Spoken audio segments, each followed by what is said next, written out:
Hey guys, tonight we wander into a hush so deep you can almost hear stone whisper, and you probably won't survive this, or at least not without an extra bottle of water, because we're about to traverse 38 ruined metropolises in one sitting.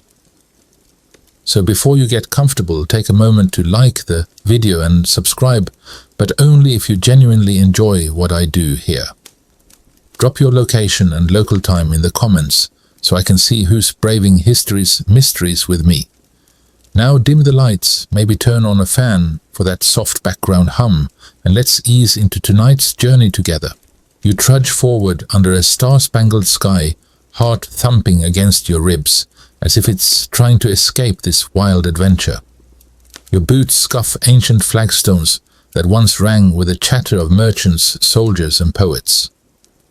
A mainstream historical fact, archaeologists Kurdish date the first true urban settlement at Çatalhöyük to around 7500 BCE, making it one of the world's earliest cities.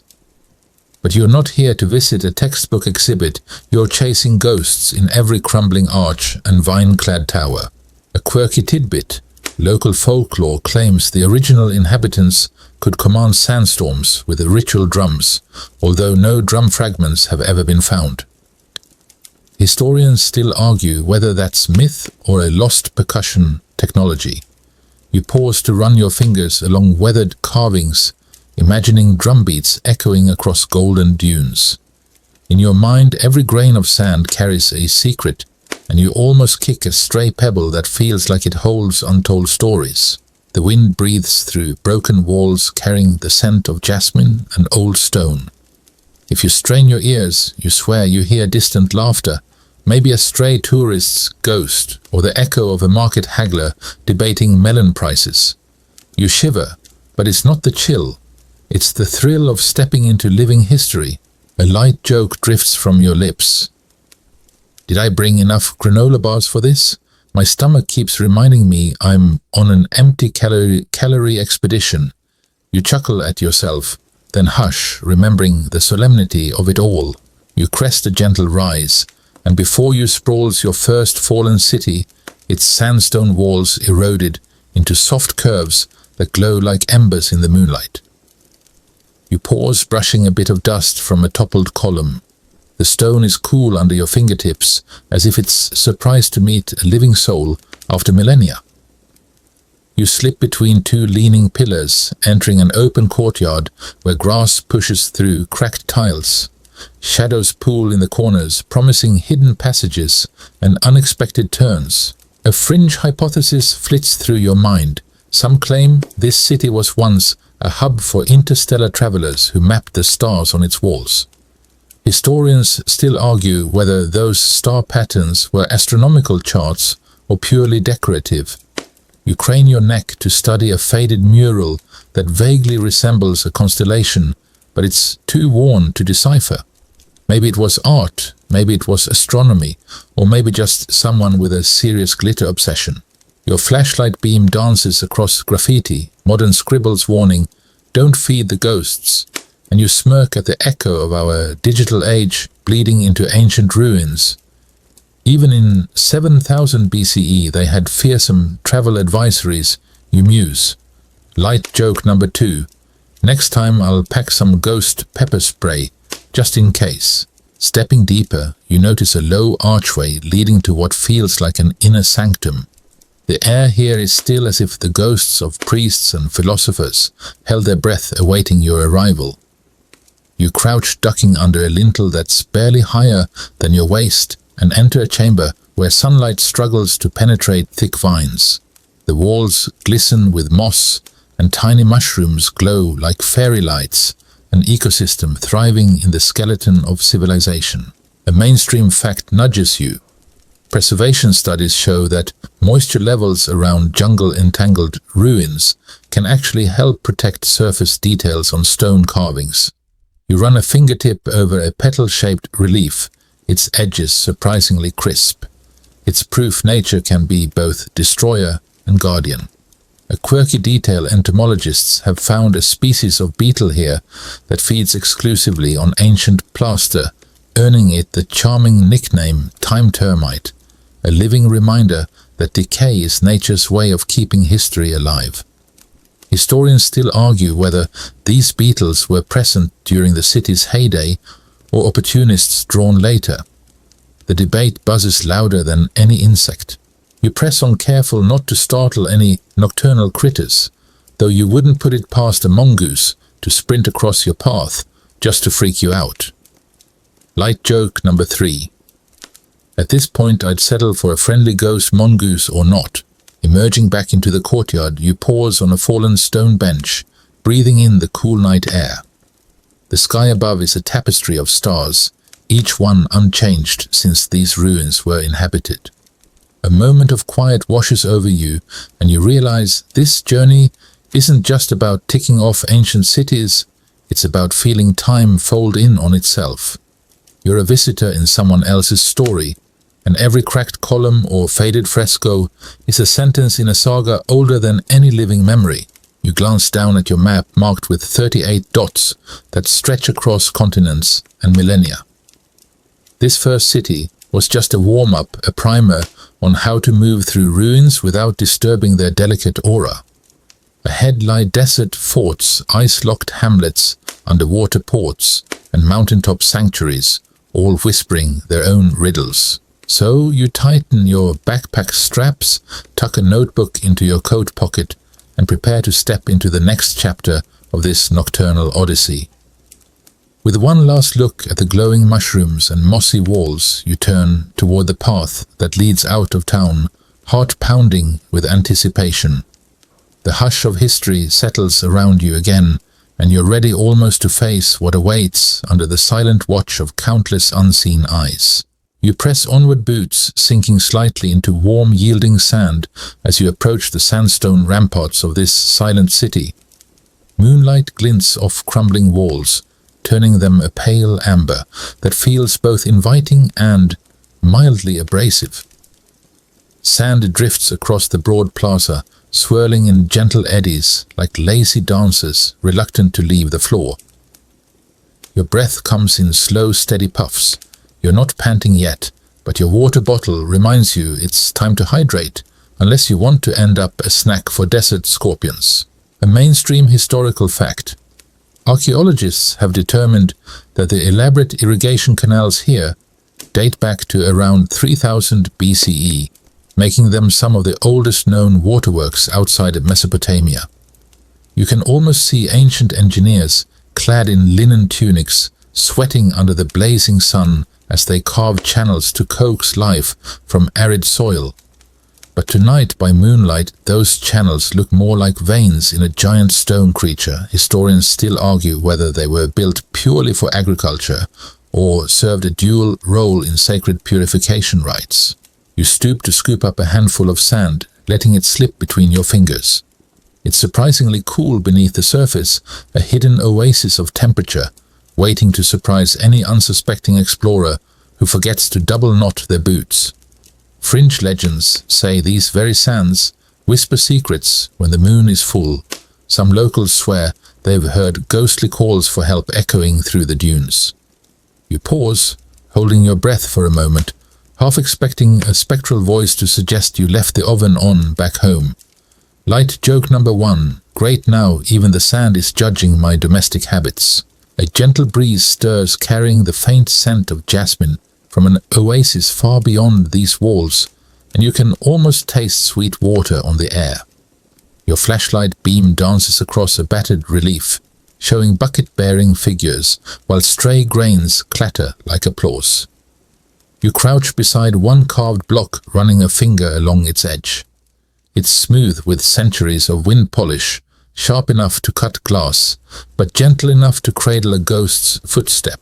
You stand and survey the scene, a broad avenue flanked by pillars, pockmarked from centuries of wind-driven grit.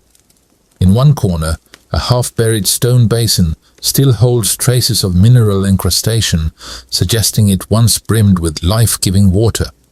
Quirky tidbit, local storytellers claim that if you drink from this basin under a waxing moon, you'll briefly gain the ability to read ancient inscriptions, although to date no one has passed any literacy tests after magically imbibing.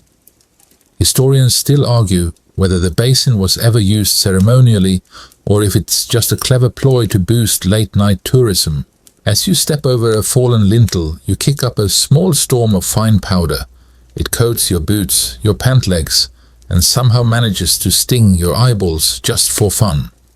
Light joke number 2.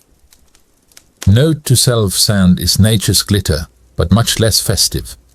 Brushing your hands together, you catch sight of deeper shadows beyond the plaza. A narrow alleyway framed by half-collapsed walls leads toward what you guess was once a bustling market quarter. You follow it, each step crunching like potato chips underfoot, and your mind flickers to doubts.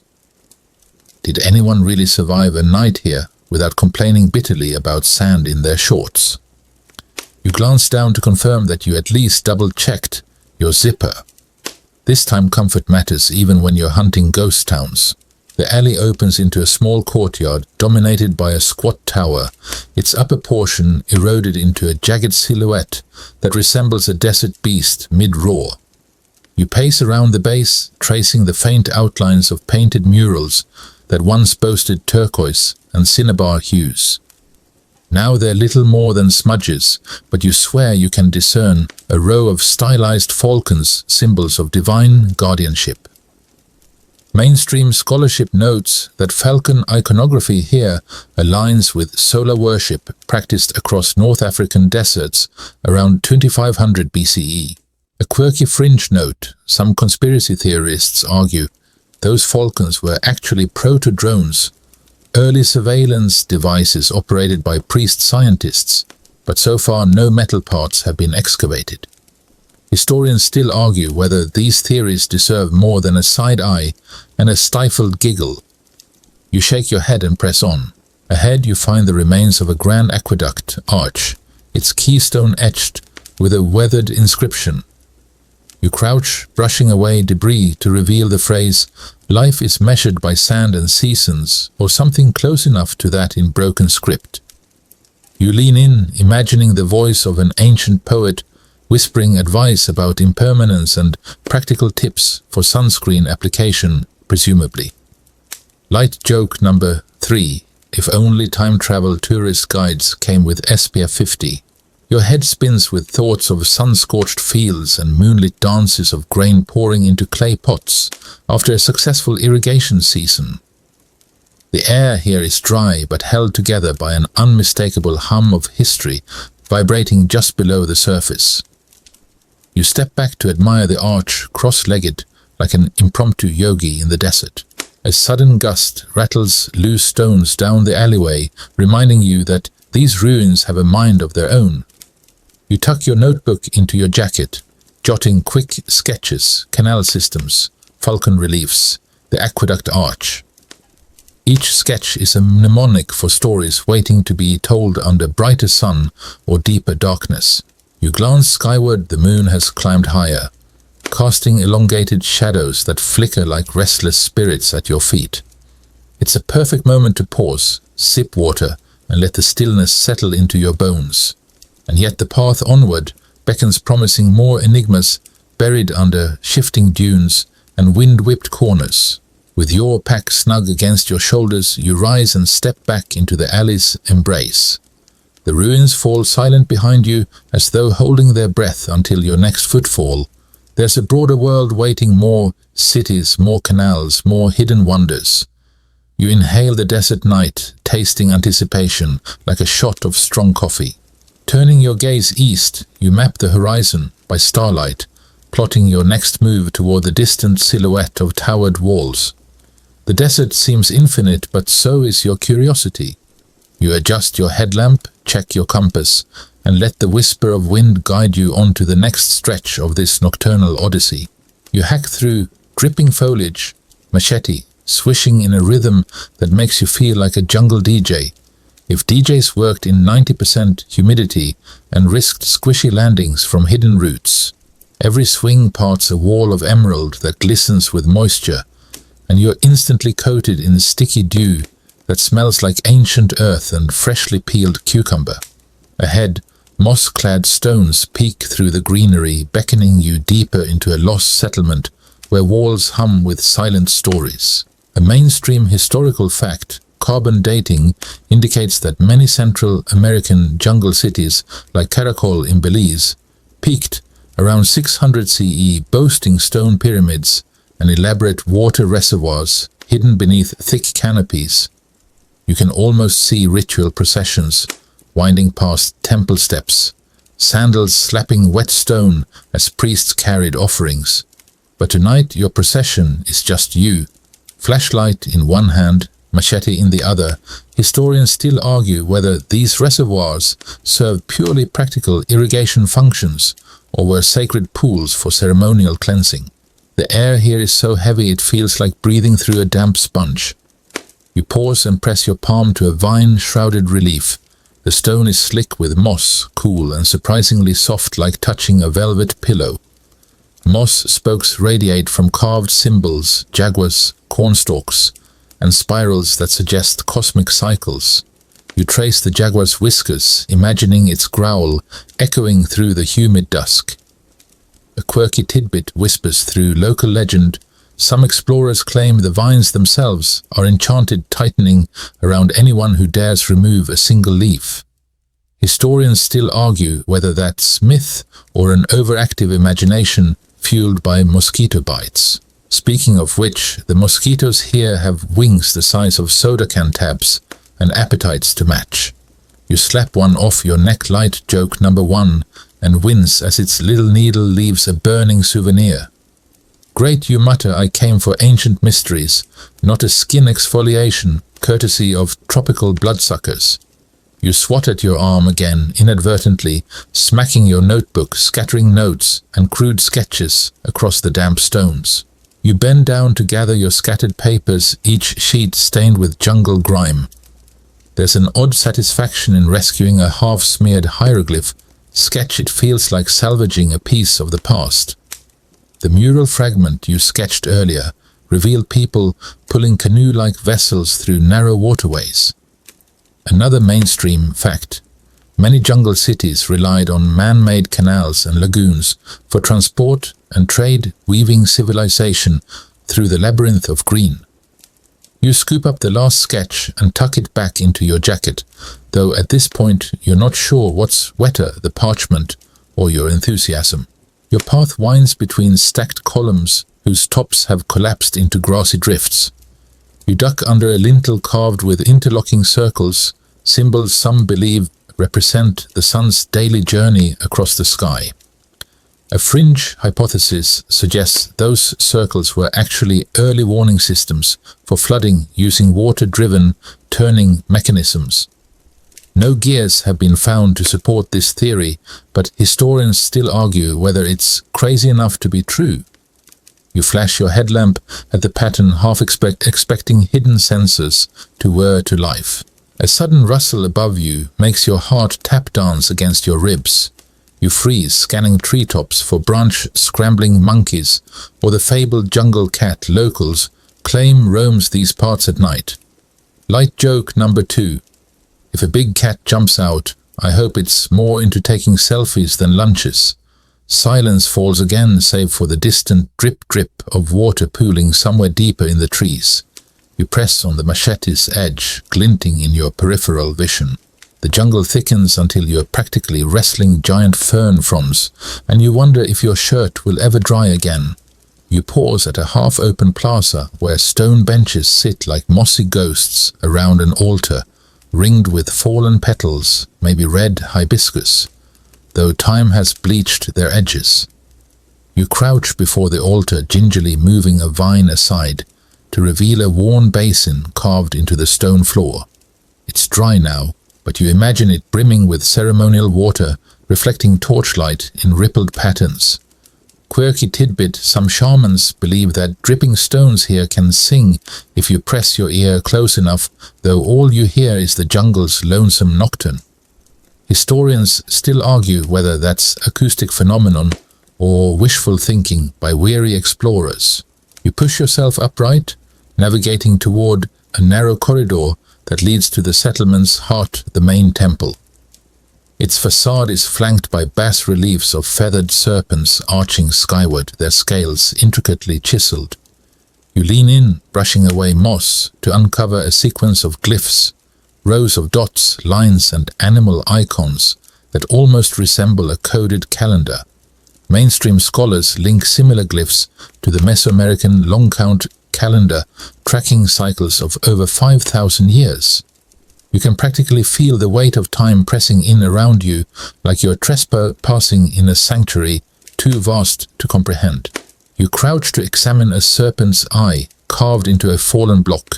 It gleams faintly under your headlamp, as if alive.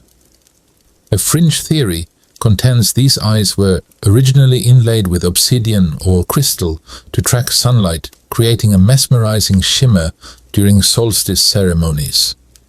No inlays have survived, so historians still argue whether it was practical decoration or pure temple theatrics.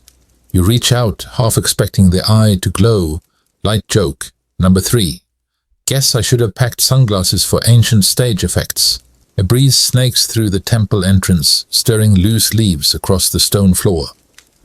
The smell of damp earth and decaying vegetation is intense, like walking inside a compost pile that's also a cathedral. You shiver, but it's not cold, it's reverence. You step into the main chamber, where 4 towering columns support a high ceiling that's long since caved in at the center. Moonlight filters through the jagged hole above, spotlighting a stone dais that once held offerings of maize cocoa and jade. You picture offerings stacked in neat piles, candy-colored, against the grey stone glinting under torchlight, a pop-up snack bar for deities. A mainstream fact reminds you that jade was prized above gold in many jungle cultures, traded across hundreds of miles to reach temple altars. Those precious stones now mostly reside in museum vaults, far from this mossy sanctuary. You step onto the dais, careful not to leave scuff marks, and crouch to inspect a carved inscription at its base. The symbols are worn but legible: a stylized mountain, a rising sun, and 3 wavy lines, likely a ritual invocation for rain and renewal. Historians still argue whether those lines denote water smoke from ceremonial fires or something more metaphysical. The silence is profound, broken only by the drip of condensation and the occasional croak of a tree frog somewhere in the shadows. It feels like the jungle itself is holding its breath, waiting to see if you'll tiptoe away reverently or clumsily trip over a root. You steady yourself on a column buttress and let the moment soak in. Here, at the collision of human ambition and primeval nature, you sense how civilization and wilderness dance together, each shaping the other. Your flashlight's battery flickers, just a reminder that all things fade, even modern gadgets. You click it back on and lean forward to touch the dais one last time, moss tickling your fingertips.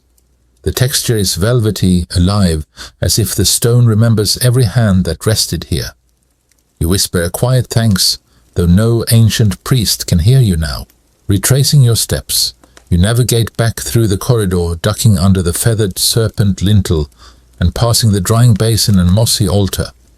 Each glyph, each tendril of vine feels like a whispered secret passed across centuries.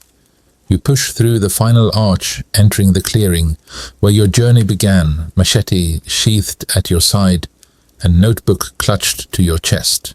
You pause at the jungle's edge, looking back at the tangle of green and stone, feeling both awe and a twinge of something like homesickness for a civilization you never knew but somehow connected with. You shake off the damp weight on your jacket and glance southward, where your map's next dot marks an underwater city waiting to be revealed beneath moonlit waves. The air feels cooler here, as if the jungle is exhaling a goodbye. You take a deep breath, tasting the heavy scent of vines and damp earth one last time, then turn toward the distant roar of the ocean. Ahead lies sunken columns and coral-draped halls, and you tighten your straps, ready for the plunge.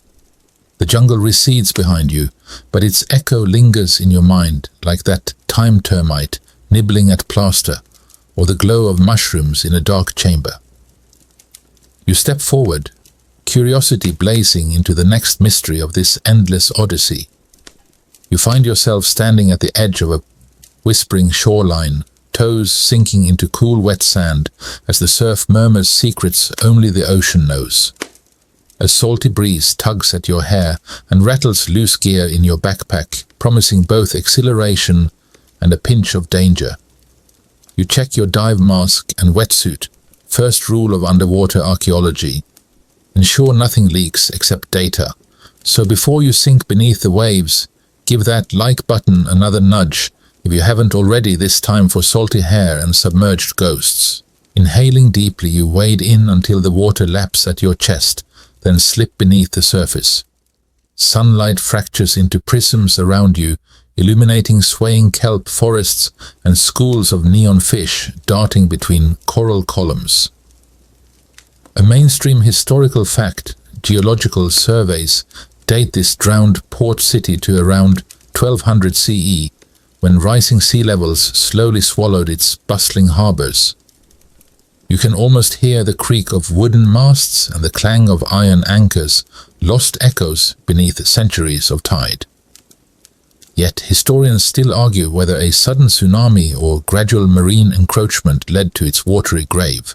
A quirky tidbit bubbles up. Legend says local fishermen once caught ancient coins encrusted with barnacles, bearing inscriptions of ships that sailed to mythical islands.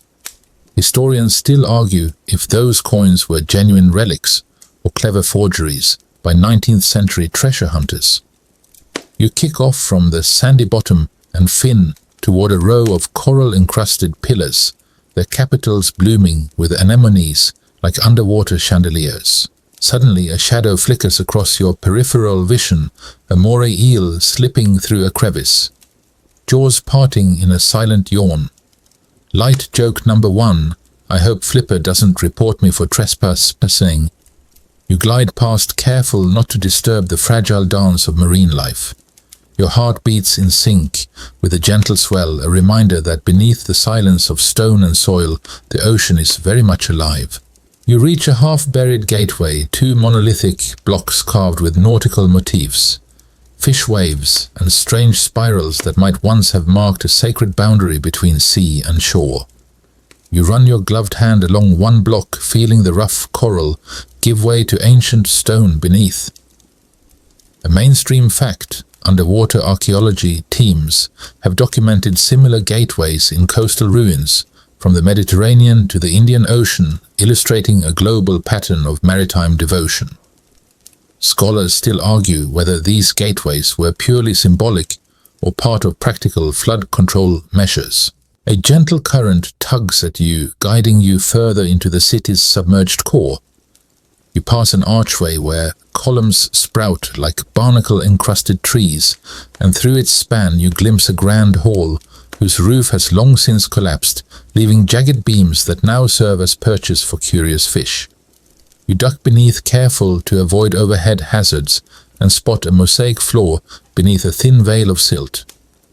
The tiles depict intricate scenes of sailors offering gifts to sea gods, shells, fish, and coral crowns, each tessera still vivid beneath algae. A quirky detail beckons divers report that if you press on one particular mosaic tile, it emits a muted click. Historians still argue if that's a submerged lock mechanism for an ancient storeroom or just modern debris echoing in the cracks. You tap gently, you're not opening pirate treasure, just satisfying your inner curiosity. Nothing happens except a soft groan of shifting stone, and you shrug, flashing a thumbs up to an inquisitive clownfish. Your path leads to what was once the forum, now a ghostly courtyard where sea urchins cluster like nature's spiky confetti. You hover in the water, enjoying the surreal ballet of marine life weaving through ruined columns. Light joke number 2, I didn't realize urchins were this pushy at parties. The ocean's pressure around you feels like a reassuring hug, firm, enveloping, alive. Drifting onward, you pass a crumbling statue of a robed figure whose face is worn smooth by currents. You imagine merchants, magistrates, and maritime priests worshipping here, offering prayers for safe voyages. A mainstream fact reminds you that this city was a crucial trade hub, linking distant continents, its ships carrying spices, textiles, and ideas across vast oceans. Yet historians still argue whether its decline was driven by trade route shifts or environmental calamity, perhaps both. You exit the forum through a half-collapsed vault where a shaft of sunlight pierces the surface above, spotlighting a school of tiny fish swirling like living confetti. You ascend through the beam, feeling buoyant, and break the surface with a soft gasp. Back on the sand you sit and pull off your fins, tasting salt on your lips and awe in your chest. A quirky afterthought tickles you. Local storytellers swear you can still hear church bells ringing underwater if you dive at dawn. Historians still argue if that's acoustic illusion or the deep's own serenade. You laugh softly, stow your gear, and stand brushing sand from your wetsuit. The ocean sighs behind you, waves retreating in gentle applause. You gaze inland, map in hand, as a fat moon reflects off the water. 37 cities remain mountain strongholds, mirror towns, frozen hamlets, and more. The next dot glows like a promise, a fortress perched high above the clouds. You sling your pack over your shoulder, feeling both lighter and heavier after that dive, lighter from being underwater, heavier with anticipation. With a final glance at the sunken pillars, you set off toward higher ground, ready to climb into thin air and hidden heights. You heave yourself up a narrow stone path etched into sheer granite lungs, burning as thin air tickles your throat, reminding you that altitude is nature's way of saying, "Nice try, but you're not in Kansas anymore." Each step is a negotiation with gravity. Your boots scrape loose pebbles that cascade down the mountainside with soft clinks like tiny cymbals, celebrating your effort. A cool wind whips around you, carrying the scent of alpine pine and something you swear is goat cheese, though that might just be your imagination craving a snack. Either way, you grit your teeth and press onward, adrenaline and altitude mixing into a light-headed buzz. A mainstream historical fact, this fortress, carved directly from the bedrock at an elevation of 500 meters, was erected around the 8th century CE as a defensive stronghold against invading tribes. Its builders hewed walls so thick that medieval siege engines barely dented their surface, and supply routes were engineered as precarious switchbacks carved into cliff faces. Historians still argue whether those paths were meant solely for logistics or if they doubled as sacred pilgrim trails leading to high-altitude temples. Your gloved fingers brush against rough-hewn steps, each stone polished smooth in places by centuries of foot traffic. It's almost soothing until you remember you're a long way from flat ground and even further from a Starbucks. Light joke number 1 drifts from your lips. At least there's no drive-through up here. Though I'd trade half my gear for a venti latte. You tighten your pack straps. Glad you packed that extra granola bar, because calorie math becomes existential at this height. As you crest the final ridge, the fortress rises before you, like a stone leviathan perched on the clouds. Its ramparts stretch east and west, crenellations jutting into the sky like jagged crowns. Below, a sea of mist clings to the valley floor, pockets of forest peeking through like islands in a celestial soup. The wind whistles through battlements, carrying the echo of ghostly commands, barked by sentries long gone. A quirky tidbit clatters into your brain. Local lore speaks of sky-dwelling priests who once performed rituals on the rooftop terraces at dawn, summoning wind spirits to bless harvests far below. Historians still argue whether those priests literally believed they could ride the breeze, or if it was poetic spin for recruits. You picture hooded figures chasing gusts across battlements, robes flapping like flags in a cosmic parade, and you can't help but grin at the idea of ritual kite flying. You enter the main courtyard through an arched gateway carved with interlocking spirals meant to ward off evil, proof that even stone fortresses fear the supernatural. Inside, the air is thinner and colder, each breath a conscious act, giving you an involuntary sense of ceremony. Scattered across flagstones are the rusted remains of iron clasps broken cartwheels and fragments of ceramic pots decorated with stylized sunbursts. You crouch to examine a shod fingertips, brushing terracotta edges worn smooth by centuries, and you nearly lose balance. Altitude is good for your core strength, if not for your dignity. A mainstream fact emerges. Pottery analysis dates these ceramics to around 850 CE, indicating that despite the fortress's martial purpose, artisans flourished within its walls, producing goods traded down to lower valleys.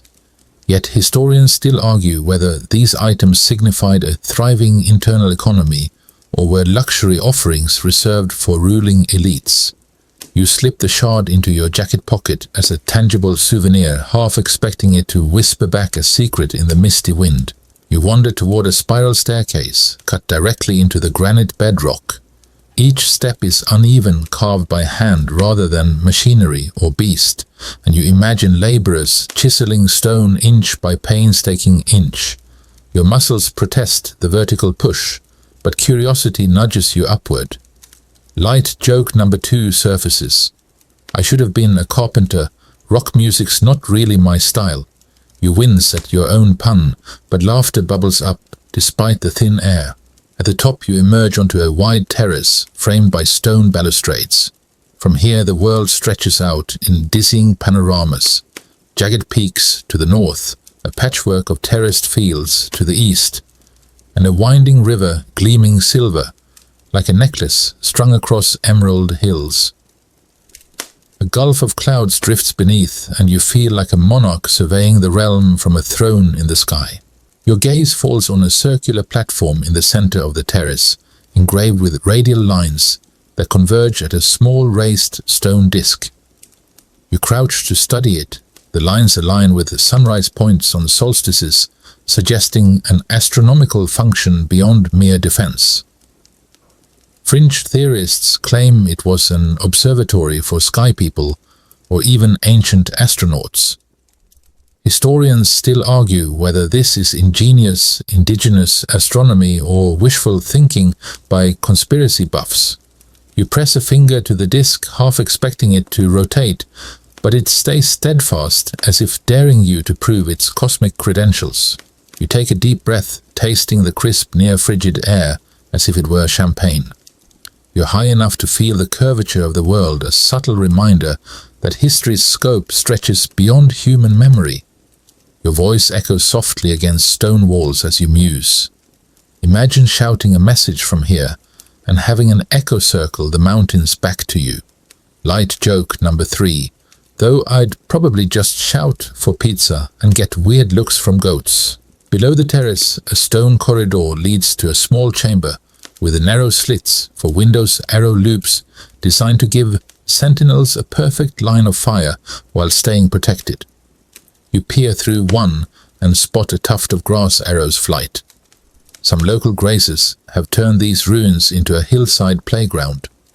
A mainstream fact, archery devices and defensive features here indicate that the fortress withstood multiple sieges during the 9th and 10th centuries, its walls tested by rival warlords. Scholars still argue whether its true downfall came from conquest or gradual abandonment, as climate changes made mountain life unsustainable.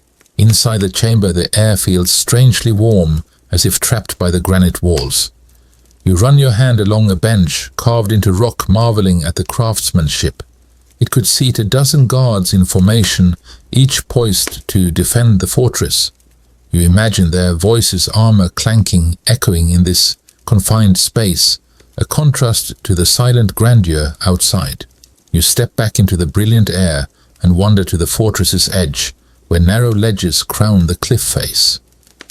One slip here would send you tumbling into mist and legend, an appropriate end for a history seeker, but you prefer to live another day. You tuck away that thought, reminding yourself that exploration isn't a thirst for danger, but a hunger for stories. A sudden gust nearly knocks you off balance, whipping your hair into your face, and bending nearby banners, tattered remnant flags that catch the wind like ghostly signals. You brush hair from your eyes and lean into the breeze, feeling its chill energize your limbs. The fortress seems to pulse with life once more, not as a militarized stronghold, but as a cosmic observatory, a spiritual cathedral in stone. You check your watch. If you ignore the altitude-induced dizziness, it's still early enough for one more joke. Time flies at this altitude, but I don't recommend dropping yours off the cliff. You laugh, knowing this pun will be a highlight in your travel stand-up routine. Before you descend, you pause at a carved inscription near the battlements. A row of stylized lightning bolts alongside human silhouettes. Possibly a warning to invaders or an invocation of thunder gods. A mainstream fact notes that ancient cultures often linked lightning symbolism to deities governing weather and warfare. Yet historians still argue whether this inscription was a divine plea or a cautionary talisman against careless visitors. You trace the bolt shapes with reverent fingertips and commit the pattern to memory. Standing at the peak, you inhale one last breath of mountain air, feeling both exalted and grounded. Below, mist cloaks the world in secrecy, but you've glimpsed enough to know that stone sky and human ambition fused here into something extraordinary. You heft your pack, ready to retrace your steps down the switchbacks and onward to the next mystery, a city of mirrors reflecting dusk's dying light. You step away from the battlements, letting the fortress settle back into its silent vigil, and begin your cautious descent, anticipation humming in your veins like the mountain wind itself. You step into the fading glow of dusk and find yourself before a city that shimmers like a waking dream. Glassy surfaces line narrow alleys on either side, reflecting the rose-gold sky in fractured mosaics that sparkle with every footfall. You are greeted by a hush, so hushed it tickles your ears. City sounds seem swallowed by mirrored walls that bounce light instead of noise. A mainstream historical fact. Optical experiments in ancient Greece and Egypt around 300 BCE hint that early civilizations understood basic principles of reflection, possibly inspiring mirror-like constructions decades later. Historians still argue whether those experiments directly influenced mirror engineering in distant metropolises or remained isolated curiosities. Your reflection winks back at you as you pass under an arch carved with sun motifs, tiresome old sun symbols, but they never fail to impress. You trail a fingertip along a polished panel, feeling the cool, smooth surface dissipate the heat lingering from the day. In the tinkling quiet, you almost expect to hear a gentle ping like a dropped coin in a marble hall. A quirky tidbit, local legend insists that mirror artisans ground crushed gemstones into the glass to imbue it with protective properties. Historians still argue whether they used quartz as practical polishing agents or believed in genuine magical amulets. As you navigate the labyrinthine passage, you catch glimpses of faded frescoes on recessed walls, tiny vignettes of masked dancers, festival processions, and city founders crowned with laurel wreaths. The reflections fracture these images into kaleidoscopic fragments. You pause to decipher a dancer's silhouette, wondering if the mirrors were designed to project theatrical scenes for nighttime ceremonies. Light joke number 1. Who knew ancient reality TV came with free light shows? Every step feels both familiar and surreal, like walking through a memory that refuses to settle. A soft breeze rustles from a vent at street level, carrying the scent of lilac-tipped incense, maybe from a shrine around the corner, or perhaps a whimsy of wind. You inhale deeply, enjoying the juxtaposition of flower-sweet air and gleaming steel-like walls. You can almost taste the incense clinging to hope. Ahead you reach a circular plaza where mirrors are arranged in a sunburst pattern. At the center stands a solitary fountain, its water dancing from a simple bronze spout into a basin of polished stone. You lean in to watch droplets catch the last light, each arc glinting like miniature moons. A mainstream fact notes that reflective water features were popular in Mughal gardens of the 16th century to enhance symmetry and cool surrounding air. Scholars still argue whether this plaza's designers borrowed from those gardens or invented their own kind of optical magic. You dip a finger into the fountain, stirring ripples that tangle with mirrored reflections. The water feels silky and cold, surprising you with a tremor of delight. The tiny waves warp the nearby fresco, making the masked dancers seem to pirouette on water rather than stone. You giggle, feeling giddy over how one basin can turn history into a living film reel. Light joke number 2. Next I'll expect popcorn to rain from the sky. Leaning back, you notice a honeycomb of narrow passages branching out like veins from the plaza. Some corridors are so slim you have to turn sideways to slip through, while others flare into mini courtyards where mirrored benches invite contemplation. You choose a bench that faces the setting sun, sliding down into a seated position and relishing the way glass panels reflect the horizon's fiery farewell. The sky bleeds orange and purple, and every shard of mirror catches that color, fracturing it into 1,000 tiny sunsets. You close your eyes and let the echoes of light wash over you. A distant chime rings out, perhaps a bell from a nearby temple, or the sound of footsteps on glass. You open one eye, a figure appears at the alley's mouth, obscured by mirrored distortion. You blink, and they're gone. Light joke number 3. Ghost sightings in the mirror. City, I knew I should have brought my ghost hunting gear. You laugh softly, your voice echoed back like a whisper in a canyon. Rising, you continue toward a long corridor dubbed the Gallery of Echoes, where walls alternate between mirror and ancient stone. Each reflective panel is bordered by carved reliefs depicting the city's founding myths: a hero slaying a serpent, a queen discovering a hidden spring, a craftsman forging the first mirror from polished bronze. You step close to one stone relief, brushing a finger over the hero's outstretched arm. The bronze mirror beside it catches the hero's gaze as if immortalized in metal. A quirky detail surfaces some claim that mirrors here were once coated with a thin layer of silver drawn from meteorites, lending them a cosmic sheen. Historians still argue whether that's scientific fact or a meteorite hoax spun to bolster local tourism. You linger before a full-length mirror that stands slightly askew, altering your reflection into a graceful silhouette. It's both flattering and uncanny, like the city is offering you its best angle. You straighten a stray hair and smooth a crumpled note from your pocket, a scribbled reminder to track the angle of the mirrors for possible astronomical alignments. Starlight will soon replace sunset, and you suspect someone once designed these walls to map the night sky. Mainstream astronomical scholars point to similar practices in medieval observatories, where mirrors guided sunlight into dark chambers. Historians still argue whether any functional plan existed here, or if the optical architecture was purely aesthetic.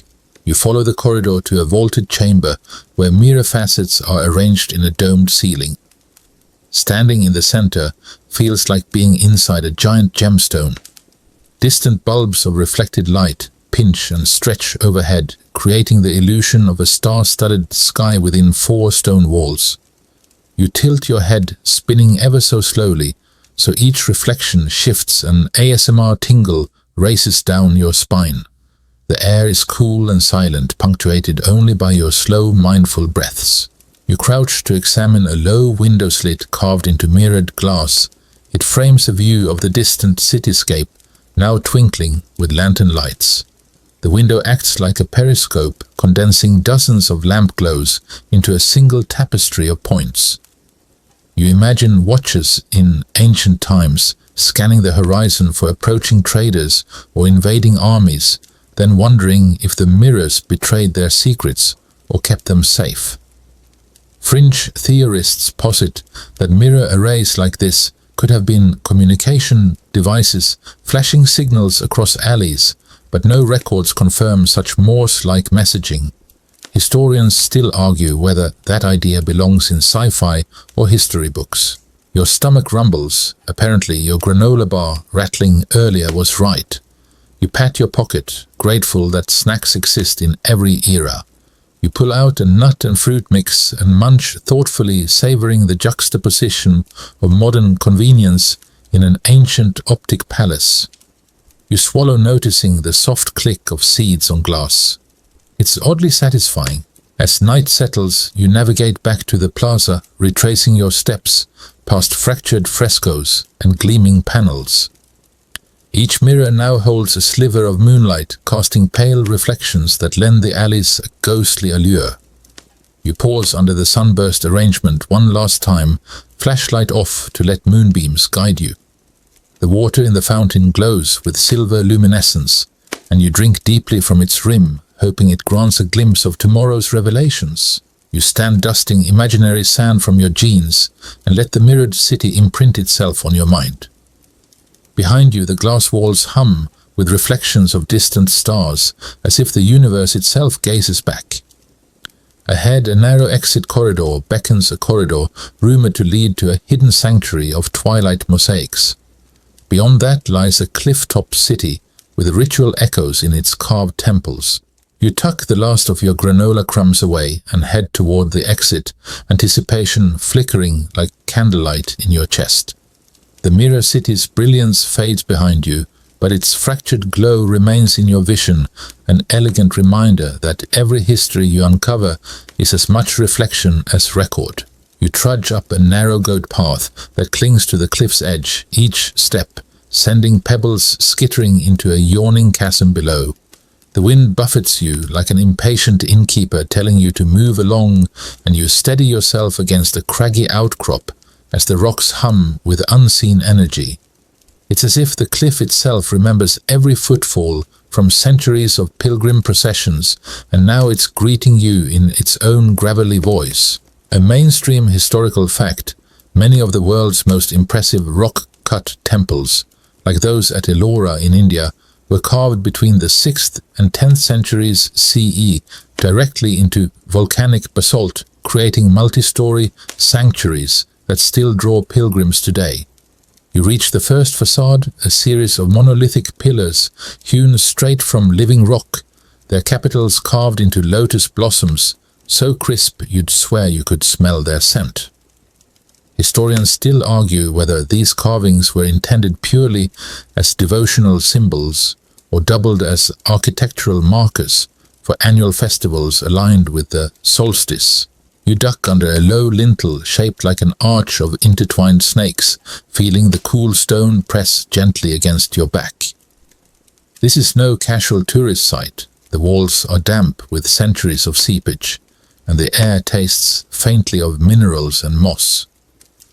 A quirky tidbit, local folklore, says that during full moons the serpentine patterns glow faintly blue.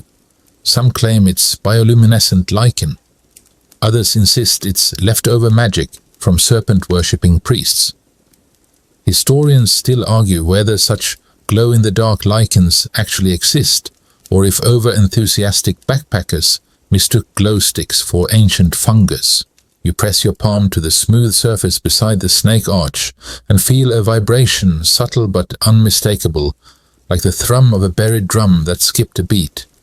You close your eyes, tilting your head to catch the resonance, and for a moment you swear you hear chants echoing from deep within the rock. Light joke number 1. Either I'm tuning into a 1,000-year-old rock concert, or my headphones from Section 2 have finally gone rogue. Stepping inside, you find yourself in a chamber so vast it dwarfs cathedral naves you visited.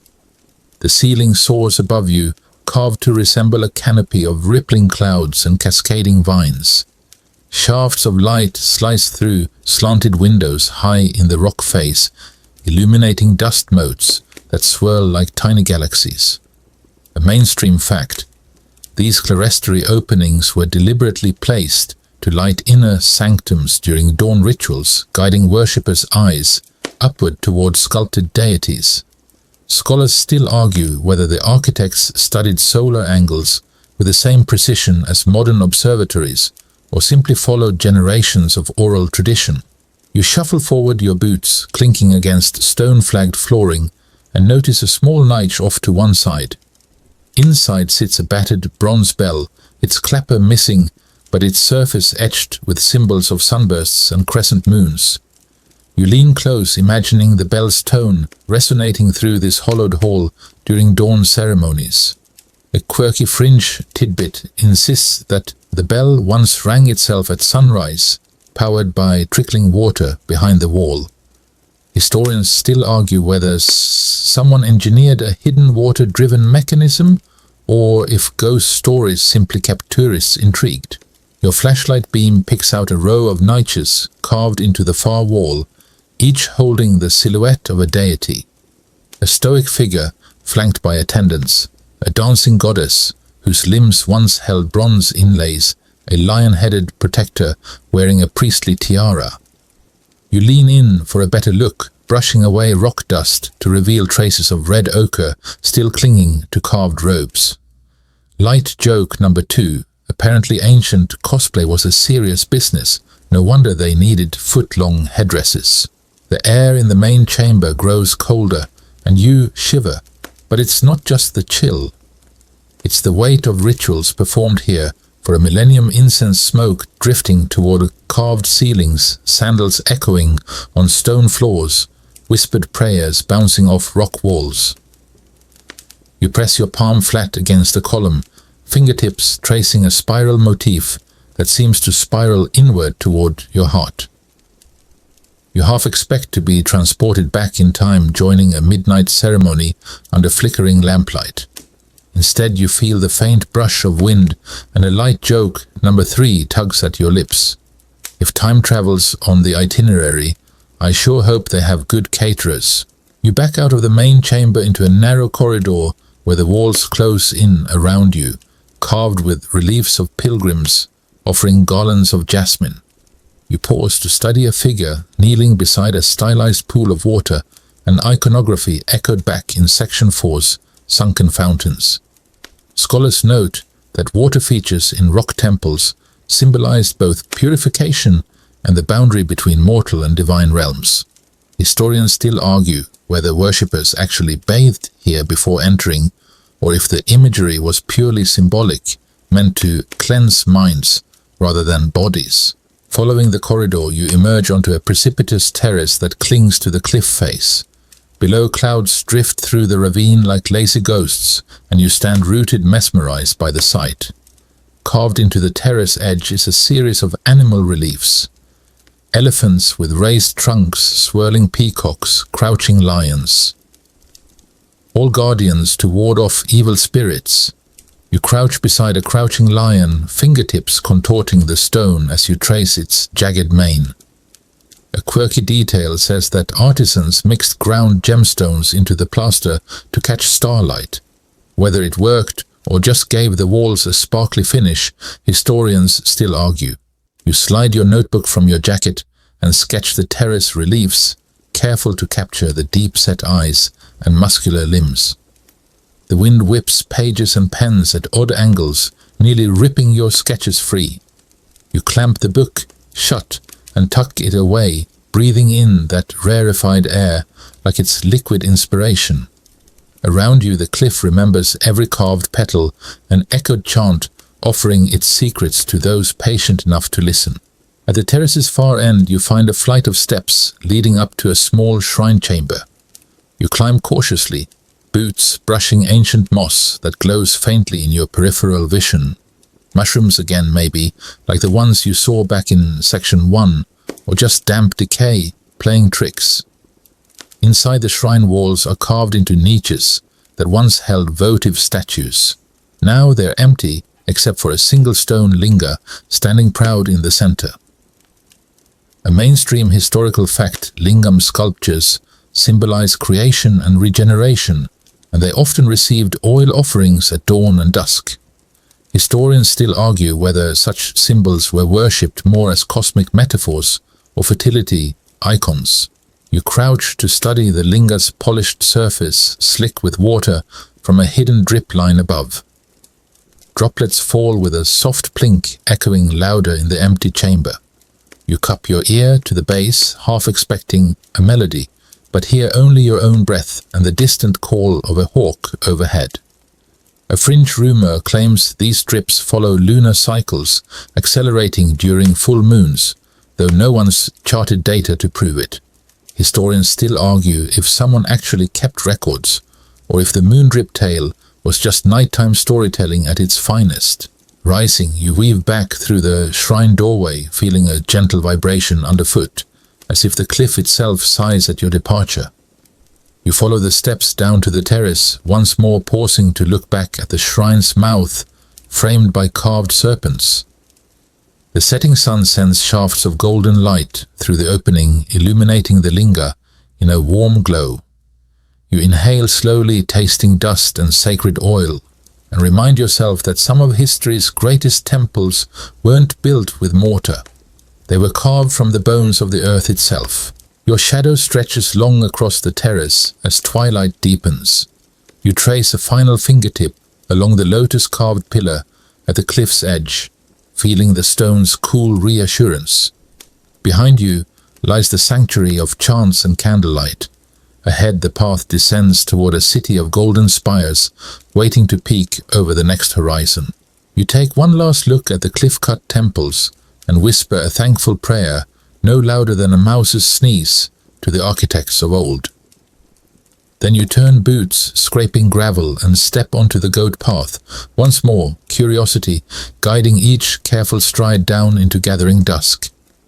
The rock vibrations fade behind you, leaving only the echo of that ancient hum in your memory.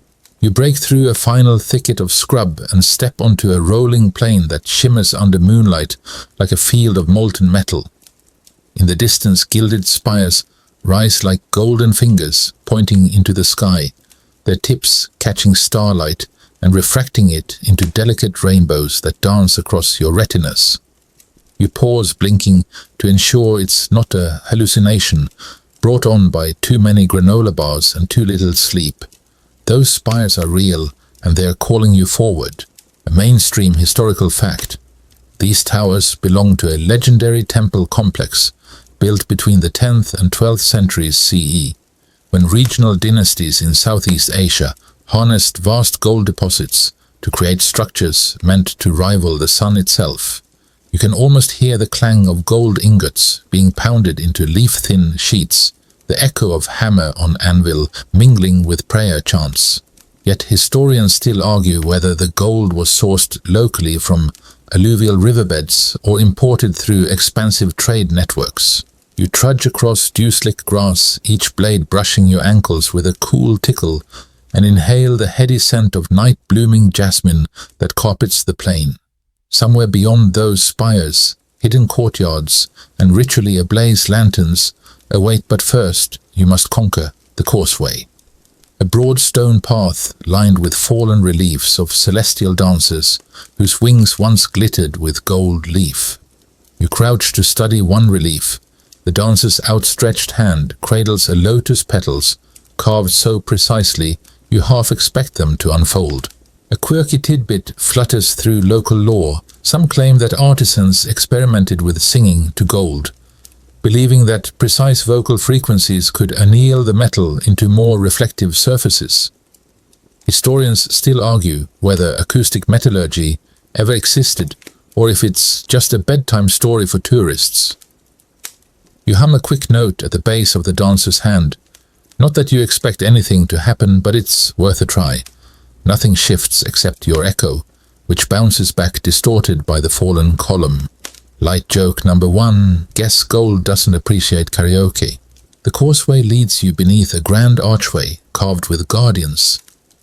Lion warriors whose faces are half eroded and half sculpted, as if time itself is an artist refining their features. You slip under the keystone, feeling a subtle warmth seep into your bones, as if the stones themselves retain the heat of centuries-old ritual fires. Torch niches flank the passage, though all the torches have long since turned to dust. You reach out and find a shallow indentation in one wall, perhaps once the holder of a sacred brazier. You press your palm into the cool recess, imagining roaring flames illuminating gilded rafters high above. You emerge into a vast courtyard dominated by the spires themselves. Moonlight glints off gold-plated tiles that cover every surface. Even the stair rises reflect your silhouette as you climb. With each step you sense the weight of devotion that built this place, 1,000 monks, artisans and laborers working in harmony to create something that would outlast them all. Light joke number 2, I'd tip my hat to them, but I'm already sweating like a gold prospector in a sauna. At the heart of the complex you find the tallest spire, a slender tower crowned with a lotus bud carved from solid stone and gilded so heavily it shines like a beacon. You pause at its base, breathing hard on the cool marble and feeling the slight tremor of wind rushing between buildings. A mainstream fact reminds you that gold leaf applied in layers no thicker than a human hair can survive centuries if sheltered from rain and touch a testament to the meticulous care of ancient caretakers.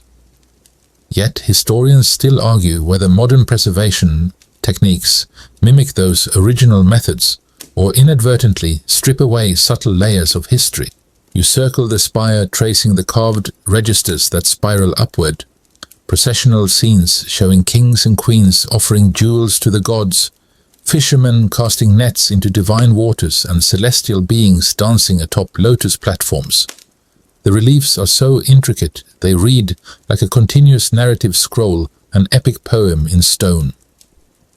A fringe theory suggests these galleries were actually designed as visual instruction manuals for pilgrims who couldn't read sacred texts, but no consensus has emerged, and historians still argue whether illiteracy-driven design or aesthetic flourish explains the carvings.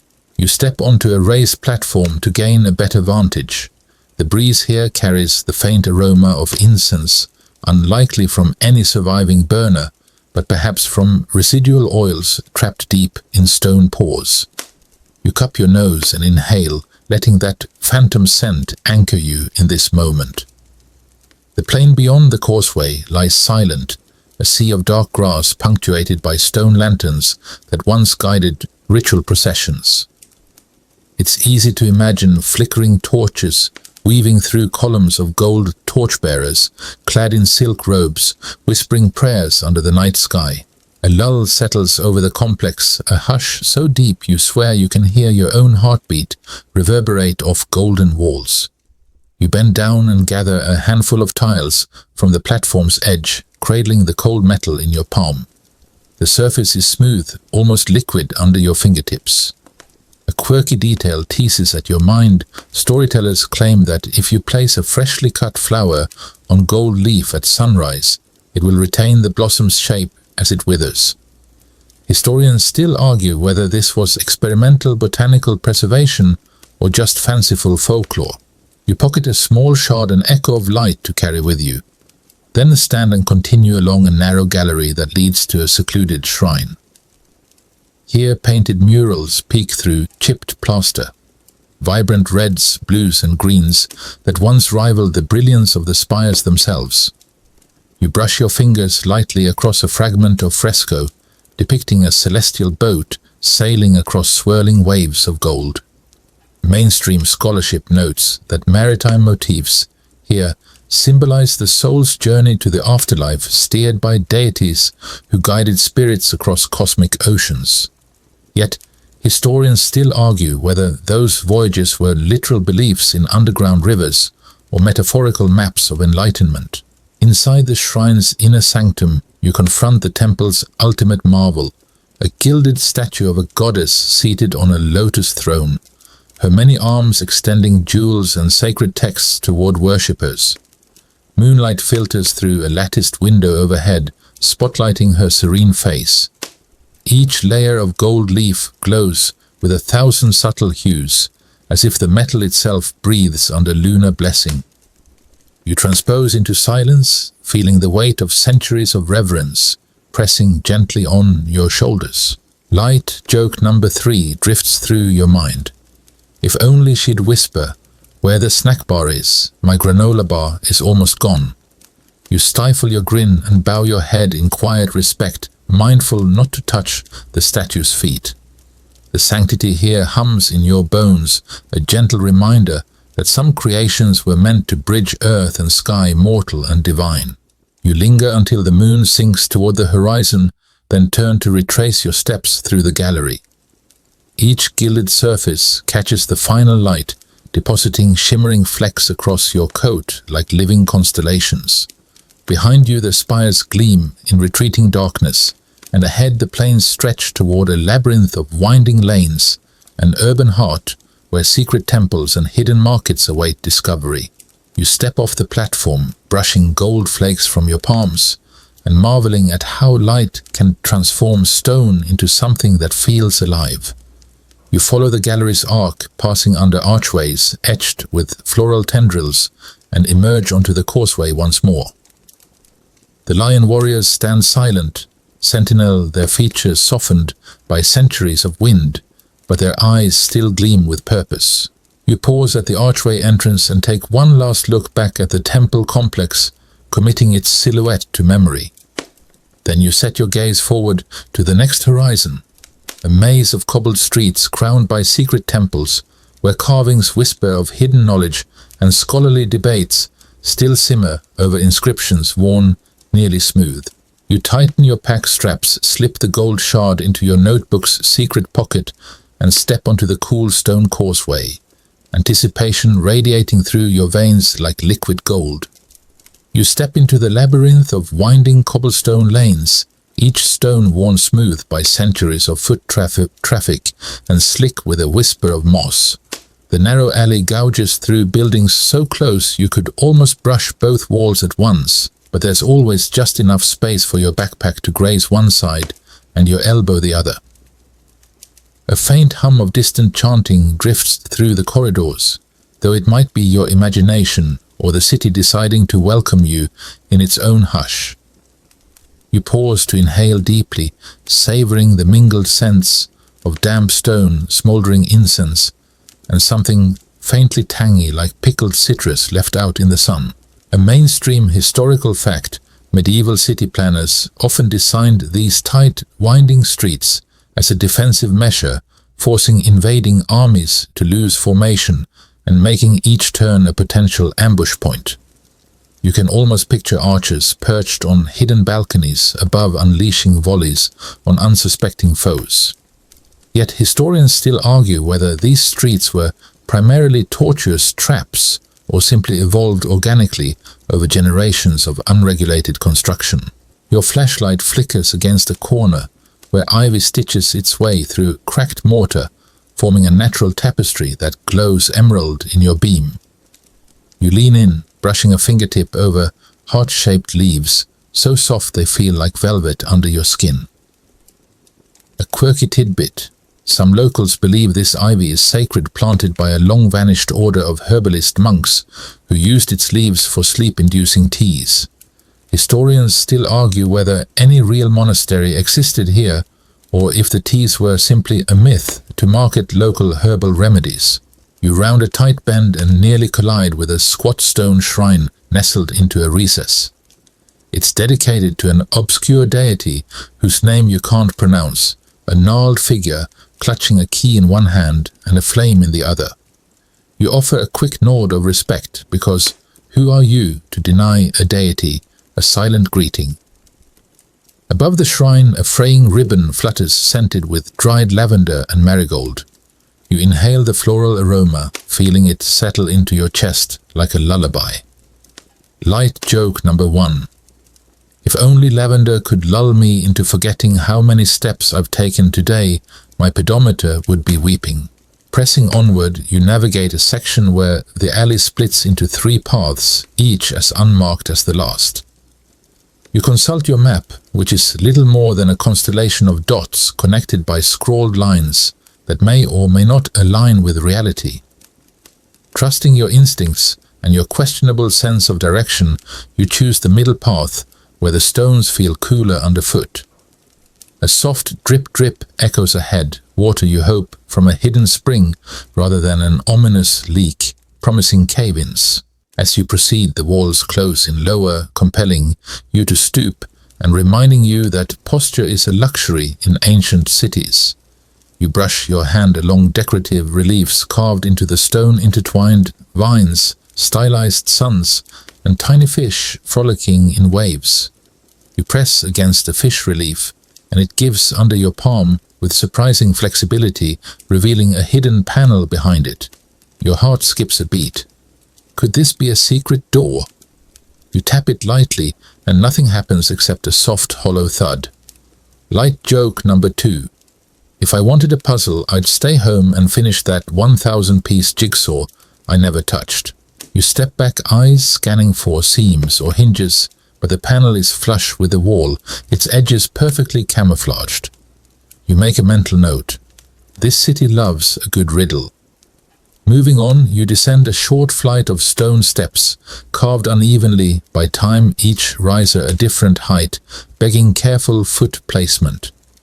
The temperature dips a few degrees here, carrying a promise of something cool and still ahead. You shiver in the best possible way, feeling alert and alive. At the bottom, you enter a vaulted corridor lined with niches every few paces. Inside each niche rests a clay lamp, long extinguished, but still holding grains of red sand. You crouch and blow lightly on one lamp's interior, sending a puff of sand swirling into the air. It settles like rose-colored dust motes, dancing in a slow shaft of moonlight filtering through a crack above. Mainstream scholarship notes that red sand was used ceremonially to represent the life-giving blood of the earth in many regional traditions. Scholars still argue whether this symbolism retained spiritual significance after the city's decline or simply became an art motif. You tuck a pinch of red sand into your pocket, an evocative souvenir, and continue forward the corridor, narrowing until you have to turn sideways to squeeze through. Your shoulder brushes a lamp as you pass, and it teeters precariously but remains lodged in place, a reminder that these corridors were crafted to confound enemies, not comfort visitors. You exhale a breath you didn't realize you were holding. The corridor opens onto a small plaza where an intricately carved arch frames the entrance to a hidden sanctuary. The sanctuary doors are flanked by twin statues, one a solemn guardian with crossed arms, the other a playful trickster with a mischievous grin. Both stand on pedestals carved with cryptic runes. You run your fingertip across a rune, smooth, worn, and humming faintly under your touch. A quirky fringe hypothesis claims these runes were once painted with a luminescent paste that glowed at twilight. Historians still argue whether any trace of that paste remains or if it was simply a bedtime story for giddy travelers. You push gently on the sanctuary doors, and they swing open on squeaky hinges that protest after centuries of neglect. Inside, the air is cool and still redolent with incense smoke that never quite disperses. Pillars ring the chamber in concentric circles carved with scenes of celestial alignments and human supplication. At the center stands an altar hewn from a single block of granite, its surface etched with a map of the heavens, complete with constellations. You recognize Orion Cassiopeia and your favorite, the Big Dipper. Mainstream astronomical studies show that mapping the stars onto sacred spaces was a common practice in the Middle Ages, marrying religious ritual with celestial observation. Yet historians still argue whether that map was a teaching tool for novice astronomers or a mystical diagram accessed only by initiated priests. You kneel before the altar gingerly, touching the carved lines of the constellations. A gentle warmth radiates upward, as if the stone remembers the touch of stargazers past. You imagine hooded figures tracing those lines with ceremonial wands, invoking blessings or reading omens in the cosmic patterns. The silence wraps around you like a soft blanket, urging you to speak your question aloud, but you remain reverent, letting your thoughts echo in the hush. Light joke number 3 surfaces. If this altar predicts my future, can it tell me if I'll ever find a proper bathroom on this trip? You press a silent thank you to the altar for not responding or at least for not scoffing at your need for modern conveniences. Rising, you turn to explore the circular chamber. One of the pillars features a spiral staircase carved into its base, its steps disappearing upward into darkness. You hesitate, feeling both intrigue and the tiniest pinch of vertigo, but your curiosity wins. As you ascend, the walls close in, and the only light is the glow from your headlamp dancing ahead. The spiral echoes with every movement, your boots slipping, your breath catching on narrow turns.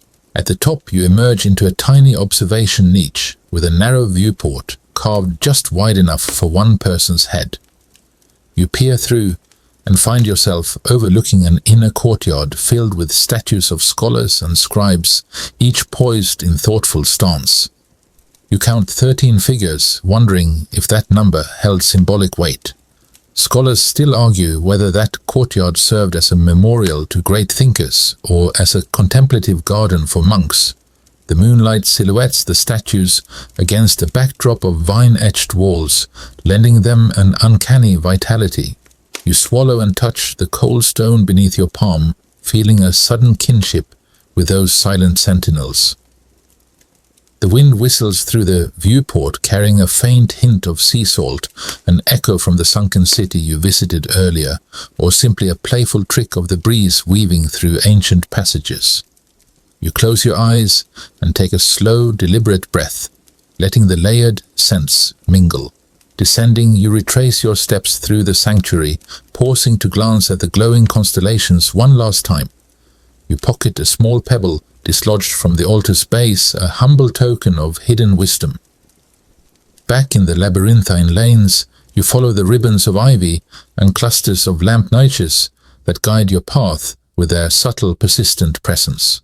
Emerging from the winding alleys, you find yourself at a small overlook, where the city unfolds below, like a tapestry of rooftops, domes, and secluded gardens. Lanterns twinkle like fireflies, and minarets silhouette against the velvet sky. The labyrinth that once threatened to bewilder you now feels like a secret friend, one that led you to hidden sanctums and offered whispers of cosmic truths. You take one last look at the stone paths, the shrine's flickering shadow, and the star-mapped altar, feeling both accomplished and hungry for more. After all, there are still hidden markets and secret chapels to uncover before you move on to tonight's next city, a moonlit festival of paper lanterns waiting to welcome you. You lift your headlamp to the sky, letting its beam mingle with starlight, then set your course down a gentle slope toward the distant glow of lantern-lit rooftops. The labyrinth fades behind you, its stories etched in memory and in the handful of relics you carry. You step forward, heart primed for discovery, and let the city's secrets settle around you like the last sparkles of twilight. You step into the plaza and immediately feel the warm glow of hundreds of paper lanterns drifting overhead like suspended fireflies. Their soft light sways in the gentle night breeze, casting dappled patterns on the cracked stone floor beneath your feet. A mainstream historical fact, lantern festivals trace back to China's Han Dynasty around 200 BCE, when people lit lanterns to worship the Buddha and celebrate the first full moon of the lunar year. Here, centuries later, you find similar celebrations repurposed to honor local ancestor stores. Historians still argue whether this tradition spread organically along trade routes or was adopted independently by island cultures enchanted by flickering light. You inhale a heady mix of incense and warm oil-brushed rice flour, dough sizzling on portable grills. Vendors call out, offering sweet dumplings and candied lotus seeds, though you suspect you've already eaten enough snacks to feed a small army. Light joke number 1, I came for lanterns, but I might stay for the 4-course festival special. You sidestep a vendor balancing 6 steaming bamboo baskets in each hand and laugh softly as you accept a skewer of sugar-glazed chestnuts. The lanterns bob above you on taut strings, each one painted with whimsical scenes, dancing fox spirits, koi fish, chasing moonbeams, and shadowy dragons weaving through clouds. You reach up fingertips, grazing the delicate tissue, and feel a tingle as though the lanterns carry secrets, whispered by thousands of celebrants over time. A quirky tidbit: some locals believe whispering a wish into a lantern's flame will send your hopes directly to the ancestors. Historians still argue whether this sprang from syncretism with indigenous sky worship rites or simply clever festival marketing. You wander between clusters of revelers who move like a slow river, families, elders and couples all gazing upward in reflective silence. The hush feels reverent, as if the lanterns themselves demand a moment of contemplation. You slip a hand into your pocket and find the shard of gold leaf from section 8, its edges still warm from your grasp. You hold it up, catching a lantern's glow, and for a moment it seems as luminous as the paper lights above. A troupe of performers emerges from the shadows, clad in tattered silks and painted faces.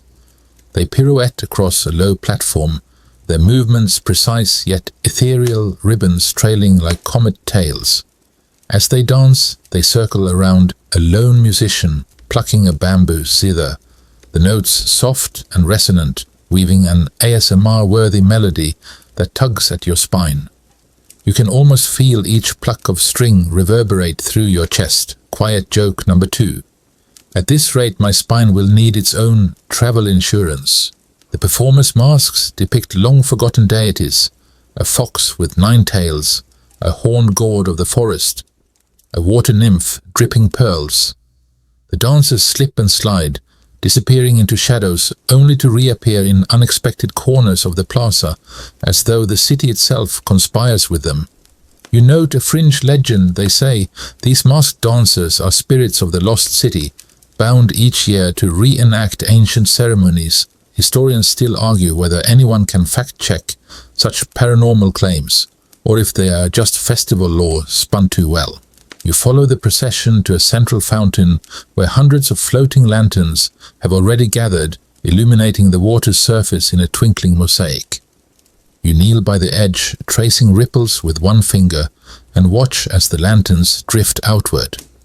A mainstream fact: floating lanterns are used in many Asian cultures to symbolize the release of suffering and the guidance of ancestral spirits across water, an echo of agrarian societies that revered rivers as life-giving veins. Scholars still argue whether this symbolic release was originally a spiritual practice or a poetic response to the omnipresence of flooding. You hold your breath, lighting a small lantern from an open flame, feeling its fragility under your careful touch. The paper trembles as you whisper your wish, a hope that your journey remains safe and your curiosities ever unquenched. You set it on the water, releasing it with a gentle nudge. It settles among dozens of glowing vessels, and you watch until it drifts beyond the fountain's rim, carried by gentle currents toward the far side of the plaza. The zither melody shifts into a new tune, deeper and more solemn, as the dancers gather in a tight circle around a carved stone dais. Each lantern's glow bends and stretches across the dais's surface, illuminating a spiral design similar to the one you saw in Section 7's cliff temples. You rise and approach, curiosity humming in your veins. The dais's spiral grooves catch the lantern light, creating a hypnotic dance that feels almost alive.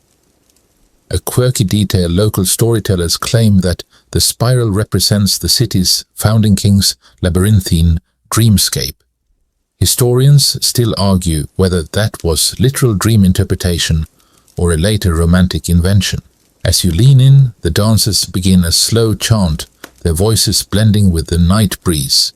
You feel the thrum of their song as a tangible vibration, as if the entire plaza resonates with ancient invocation. You close your eyes, letting the sound wash over you. Beneath the chant, you swear you hear a faint echo of children laughing, maybe carried from a festival long past, or simply your mind weaving connections between memories. You step back, blinking open your eyes to see the plaza alive with movement. Children chase lantern reflections, elders exchange kindly nods, and the masked dancers spin away, slipping into hidden alcoves as silently as they appeared.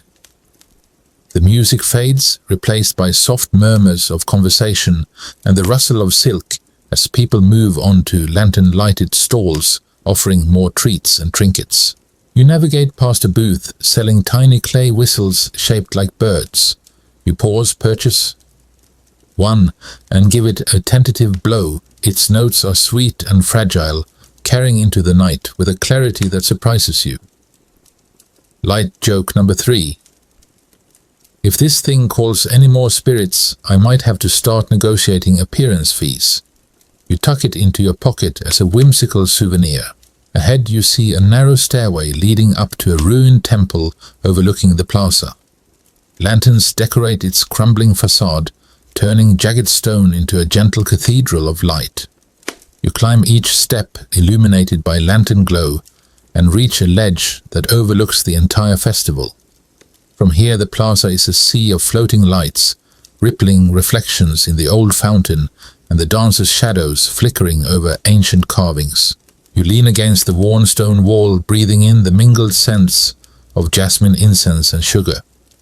The panorama before you is a living tapestry of tradition and innovation, ancient ceremonies reimagined under a modern moon. You feel the hush of reverence settle into your bones like a lullaby promising restful sleep after tonight's adventures. You trace a lantern's path across the sky, wondering if it carries your voice, your wishes, your whispered prayers. The festival's glow bathes the ruined plaza in a soft warmth that feels like a hug from history itself. You glance down at your gold leaf shard, now tucked safely in your pack, and realize that every place you've visited guides you to moments like this, moments suspended between past and present, earth and sky. With one last deep inhale, you stand and begin your descent from the temple steps, each footstep echoing softly against carved reliefs. Tomorrow holds frozen cities and hidden markets, ice-bound courts and whispered bargains. But for now you carry the festival's ember in your chest and the soft weight of lantern light in your memory. You wake to frost in your eyelashes and silence so complete it rings. The air is razor sharp and every breath feels like sipping ice water through your nose. You pull your scarf tighter and squint ahead, where jagged rooftops emerge from snowdrifts like ancient teeth. The frozen city lies in wait, entombed in layers of permafrost and mystery. You trudge forward, boots crunching over the crusted snow, each step sending puffs of ice crystals into the still morning light. A mainstream historical fact: archaeological digs in Siberia and northern Europe have uncovered entire settlements preserved in permafrost, including intact tools, textiles, and even wooden structures dating back to 3000 BCE. These cities didn't vanish. They were flash-frozen, caught mid-thought, mid-prayer, mid-meal. Yet historians still argue whether these freeze events were caused by abrupt climate shifts or more localized volcanic winters that altered weather patterns for decades. You pause before a doorway half buried in snow, its lintel carved with swirling motifs, stylized snowflakes and sunbursts frozen forever in the stone. You brush away frost with your gloved hand, revealing a copper plate set into the rock. It's green with age, but faintly etched with runes that translate loosely to "Do not enter with fire." A quirky tidbit: some local legends say the city made a pact with the frost gods, offering warmth in exchange for memory. Historians still argue whether this is allegory or a confused retelling of frost preservation techniques involving smoke and herbs. You duck through the low arch and step into a corridor sealed off from time. The walls are thick with hoarfrost sparkling like crushed diamonds. Icicles hang like chandeliers from beams above, and somewhere in the distance a slow drip echoes like a ticking clock. Light joke number 1. If I slip on this ice and die, tell people I went out looking cool. Inside it's colder still, so cold even your thoughts feel brittle. You shuffle down the hallway past doorways that open into long abandoned chambers. One holds a hearth filled with ashes so fine they resemble powdered sugar. Another has a table set for a meal ceramic bowls still lined with a dusting of dried grain, wooden spoons resting where hands once held them. You kneel gently brushing frost from one bowl and see a carved design, a row of tiny elk.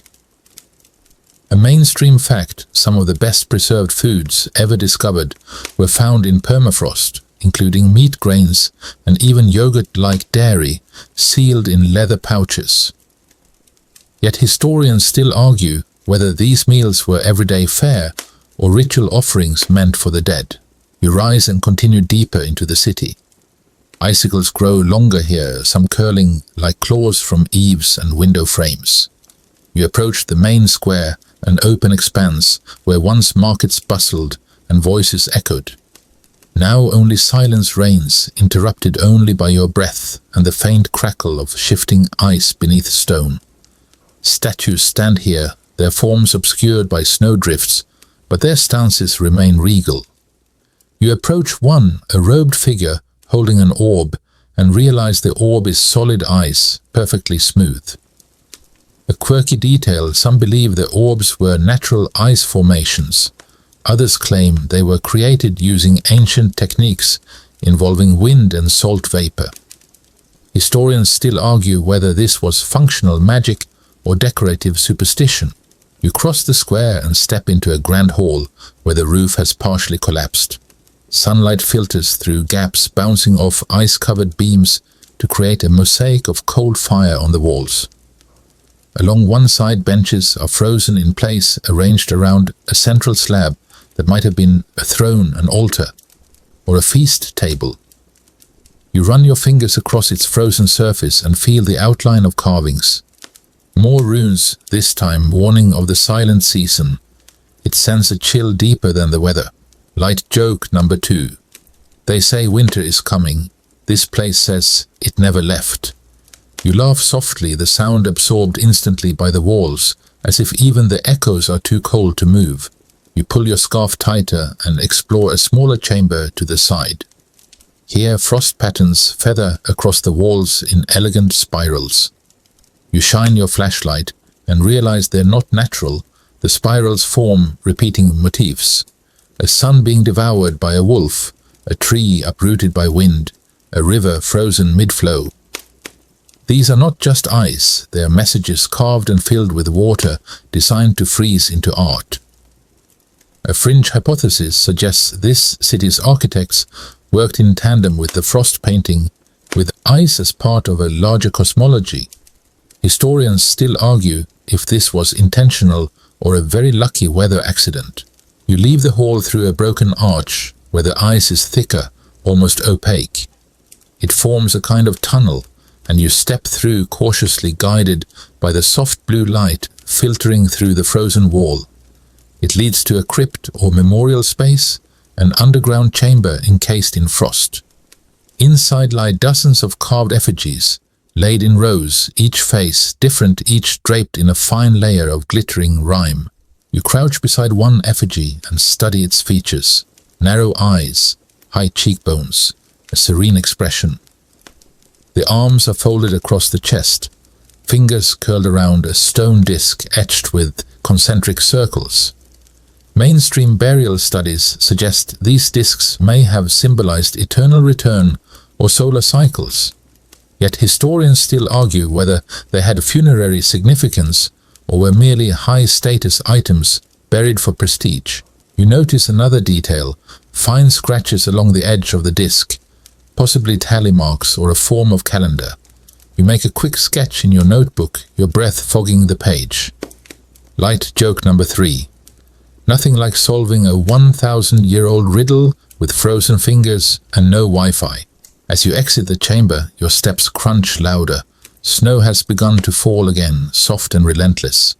You look up to see flakes drifting lazily through a breach in the ceiling, swirling like stardust. The city feels alive, not in the warm-blooded sense, but in the way a sleeping beast dreams slowly, deeply, eternally. You pause beneath the open sky, letting the snow settle on your shoulders like a blessing. Back in the square, you pass the statue once more and notice your footprints are already fading, erased by the gentle snowfall. You take that as a cue. It's time to leave before the city swallows you too. You retrace your path through the corridor, past the carved elk bowl, the warning runes, the frost paintings, until finally you step back into the threshold of sunlight and crunching gravel. You exhale and feel your breath again, warm now, reclaiming its voice. Behind you the city settles into silence, as if your visit was nothing more than a brief ripple in its long winter slumber. Ahead, nestled in warmer valleys, markets and whispered bargains await where shadows trade secrets for silver and relics change hands under veils and lantern light. But for now, you glance back once more at the snow-drenched rooftops. They remain still, ghostly and content, like a memory held in ice. You descend from the frozen hush of the ice-bound city and into the whispering warmth of shadowy bazaars. The path winds through twisted canyons and ends at an arched gate carved from obsidian dark stone, almost invisible against the night. You step through and enter a city alive with secrets. No glowing signs, no chants, just murmurs. Rows of crooked stalls line the narrow streets, each tucked beneath low awnings and veils of embroidered fabric that sway like ghosts in the lamplight. Every inch of the market feels wrapped in velvet shadows and unspoken bargains. A mainstream historical fact underground and covered markets have existed for millennia, with the Grand Bazaar of Istanbul and the souks of Marrakesh tracing back as far as the 15th century. Yet this place, unnamed on your map and known only through oral legend, feels far older. Historians still argue whether such veiled cities truly functioned as trade hubs or were spiritual sanctuaries hiding illicit relics and forbidden texts. A merchant eyes you from behind a curtain of beads. Her stall overflows with unmarked vials, flickering gemstones and rusted relics wrapped in silk. You nod politely and move on, resisting the pull of mystery and impulse. A quirky tidbit surfaces. This city is rumored to have once traded in invisible goods, deeds, dreams, and forgotten names, things you could neither carry nor prove, but somehow always paid for. Historians still argue whether that meant coded contracts or was simply metaphorical mysticism passed down like bedtime fables. The air is thick with spices and something less savory, charcoal smoke and secrets. You inhale carefully, navigating narrow alleys lined with worn cobblestones. An old man leans against a stall selling teeth, not dentures, teeth. Human, animal, something in between. Light joke number 1. Finally, a souvenir shop for nightmares. You duck under a row of draped fabrics and find yourself in a quieter quadrant of the market. Here the stalls are quieter, the merchants subtler. One offers a bowl of water, reflecting not your face, but someone else's eyes, darker than yours, lips smiling without your consent. You blink, step back, and the image disappears. A fringe legend says mirrors here steal a reflection to use as currency. Historians still argue whether this is a metaphor for identity theft or just good old-fashioned creepiness. Further in, you stumble upon a raised platform where a crowd gathers around a silent auction. No numbers, no voices, just hand gestures and raised fingers wrapped in string. A man holds up a scroll bound in bone clasps. Another displays a pouch that shivers though the wind is still. You watch in silence, unsure what's being bought or sold. Light joke number 2. I'd bid, but I left my ancient cursed coins in my other pants. Slipping through the crowd, you find a narrow stairwell leading below street level. Lanterns flicker along the steps, their glass stained with soot and age. The air turns cooler, more metallic. You descend slowly, footfalls muffled by dust and velvet. At the bottom, a vaulted chamber opens before you, walls lined with glass cases. Inside each case rests a relic, a lock of hair in amber, a single pearl embedded with runes, a cracked hourglass that seems to bleed salt. A mainstream fact, artifacts stored in subterranean vaults are better preserved due to stable humidity and temperature. Yet these relics seem too pristine, too aware. You approach one case, peering at a feather suspended in a cube of crystal. Its hue shifts in the light blue, then red, then black. A plaque reads simply, "From a bird that sang once, then never again." You feel a chill, not from the temperature, but from the unspoken story behind that feather. A whisper draws your attention. You turn to see a veiled figure watching from the corner. No stall, no merchandise, just presence. You nod, and they raise a gloved hand beckoning. Against better judgment and perhaps guided by better curiosity, you follow. They lead you through a back door and into an even narrower alley, where ivy grows from cracks in the stone and the scent of crushed herbs rises from underfoot. You reach a doorway flanked by wind chimes that don't ring even as a breeze brushes your cheek. Inside a circular room lined with books, no titles, no markings, just vellum and leather and the smell of ancient ink. A low table holds a single object, a ring carved from dark wood, inset with a stone that pulses faintly. You're not offered it. You're not told anything. You simply stare. A quirky theory claims this city trades not in objects, but in decisions. Accepting an item from here is said to alter your path, change your story, in subtle, irreversible ways. Historians still argue whether such ideas stem from proto-psychological rituals or are just spicy additions by generations of wandering poets. You don't touch the ring. Instead, you bow slightly and step back. The veiled figure offers no reaction. You turn exit and retrace your path back toward the broader market, where the noise of muffled commerce slowly resumes. You feel as if you've both learned and forgotten something in equal measure. Light joke number 3. Next time I need toothpaste and batteries, I think I'll skip the soul bargaining market. You smile at your own voice, just to remind yourself it's still yours.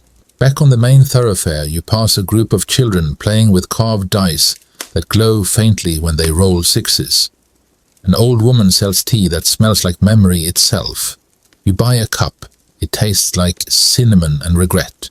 You sip slowly, watching lanterns swing above, and listen to the faint clink of coins glass and time moving on.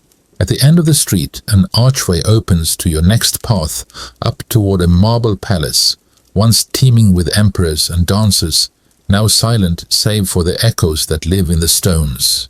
You finish your tea, leave a silver coin on the table, and step beneath the arch, the market fading behind you, like a dream you weren't sure you were supposed to remember. The whispers trail you, but you no longer hear them. You carry their weight in your footsteps. You emerge from the market's whispering veil into a wide avenue where marble columns reach toward the sky like bleached ribs of a giant long buried. The air is still unnervingly so, and your boots tap against polished stone once swept daily by silent attendants in silken shoes. You've stepped into the heart of a palace that once ruled with elegance and spectacle, now deserted, decayed, and aching with echoes. A mainstream historical fact, many classical palaces from Rome to Xi'an to Persepolis were not merely homes but centers of governance, religion, and performance. The layout of these ruins mirrors that tradition: open courts, columned walkways, and elevated platforms where edicts were read to crowds long vanished. Historians still argue whether this particular palace was more ceremonial or administrative, but judging by the intricate mosaics beneath your feet, it certainly knew how to flaunt its wealth. You walk slowly across a grand hall, your shadow elongated by shafts of filtered moonlight slipping through cracks in the collapsed ceiling. The walls are etched with frescoes, now faded to ghostly outlines. Women dancing with veils, men playing lyres, children releasing birds into the sky. You pass a shattered goblet, frozen mid-spill, its purple stain long dried into the marble. Light joke number 1. Whoever threw that party went so hard they broke time. In a side chamber you find a series of alcoves where cushions once lay embroidered and perfumed. Now they are flat, rotted things surrounded by shattered ceramics and fallen lamps. You kneel by one and spot a half-buried brooch, a golden starburst with a missing gemstone. You brush it clean and slip it into your pocket, a quiet thank you to the past for leaving breadcrumbs. A quirky tidbit: stories say the last empress of this palace had all her personal mirrors shattered on the night of a solar eclipse. Fearing that shadows would crawl through the glass, historians still argue whether this was an act of madness, power, or fear rooted in forgotten prophecy. You move on through a corridor flanked by statues with hollow eyes. The closer you get to the throne room, the quieter it becomes. Not just quiet, but expectant. The kind of silence that feels like someone just held their breath. You pass an ornamental fountain, long dry, and glance into its basin. No coins, no leaves, just dust and the faint outline of a handprint larger than yours, pressed deep into stone. Inside the throne room, the ceiling has partially collapsed, but the throne itself stands proud, a structure of white marble veined with obsidian, its back carved into a sunburst so large it almost touches the beams above. You approach reverently. A mainstream fact: thrones were often placed at precise angles, so the sun would strike them during specific hours of the day, symbolizing divine right or celestial approval. Here, though, the light no longer finds its mark. Yet historians still argue whether that alignment was ever real or symbolic, depending on who sat upon it. You climb the dais slowly and sit, just for a second, just to feel it. The marble is shockingly cold. You imagine the generations of rulers who perched here, bored, proud, trembling, furious. You touch the carved armrest. It's grooved where hands once fidgeted. Maybe 1,000 anxious fingers chipped at it during tense meetings. Maybe someone carved their name into it in a moment of defiance. You whisper your own name into the vast room, and the echo bounces back like a reluctant memory. You sit a moment longer, then stand because no one should get too comfortable on a borrowed throne. Light joke number 2, I'd make a great ruler mostly because I'd never leave the snacks unattended. You pass into the East Wing, where private quarters once housed musicians, poets, and lovers. You open a warped door to reveal a room still faintly scented of rose water, its walls covered in verses inked directly onto plaster. Most are illegible, but one line catches your eye. The echo is faithful even when the voice is gone. A fringe belief suggests these rooms were deliberately designed to preserve sound architectural acoustics, used not just for music, but for memory. Historians still argue whether sound-trapping architecture is scientifically possible or romantically exaggerated. You test it, you clap, just once. The sound flutters and lingers like a bird with nowhere to perch. You grin. The past really does have its ways of hanging on. Further along, you reach the garden courtyard, now a cracked expanse of soil choked with weeds and wildflowers. Marble benches circle a central pool, now dry, but once filled with koi and floating lanterns. Around the rim you read old inscriptions etched by bored aristocrats. Love poems, coded insults, wishful predictions. You sit on one of the benches and notice a coin embedded in the grout, silver square, and stamped with the profile of a ruler whose face has been scratched out. You pluck it free, wondering if it was buried in protest or sorrow. The air here feels softer. Time moves differently in gardens, even ruined ones. You close your eyes and imagine soft footsteps on the stone path, a lute playing in the distance, the sound of laughter not weighed down by expectation. Then the wind shifts and the moment vanishes like pollen in sunlight. You rise and continue past a pavilion where birds now roost in place of poets. One nest sits atop a lectern, still holding a crumbling scroll. You lean close but dare not touch. Instead, you trace the letters from a safe distance, letting the words pass into your memory without disturbing the fragile relic. Your final stop is the bathhouse, a domed chamber of mosaics and warm echoes. The domes are cracked and the pools are dry, but the space retains its elegance. Mosaics of leaping dolphins and sun-gilded waves line the floors. A quirky tale lingers: the last ruler here reportedly ground a clock in the warmest pool, declaring, "Time has no place in pleasure." Historians still argue whether this is poetic hyperbole or just a particularly strange anti-clock movement. You walk the empty pools in silence, footsteps echoing like gentle applause. Light joke number 3. Time might not belong here, but my tired legs definitely do. Back at the Great Hall, you pause before the exit arch. Behind you lies a palace of power and delicacy, one that rose not with violence, but with music, warmth, and the heavy weight of ritual. Ahead lies moonlight-broken stairs and the marble steps of a lonely amphitheater, where twilight lingers like an old actor waiting for one last encore. You step through the arch, the air warmer, now stars brighter. You walk slowly, carrying the scent of rosewater and old poems, the echo of your name in the throne room, and the scratched-out faces of rulers who tried to be remembered.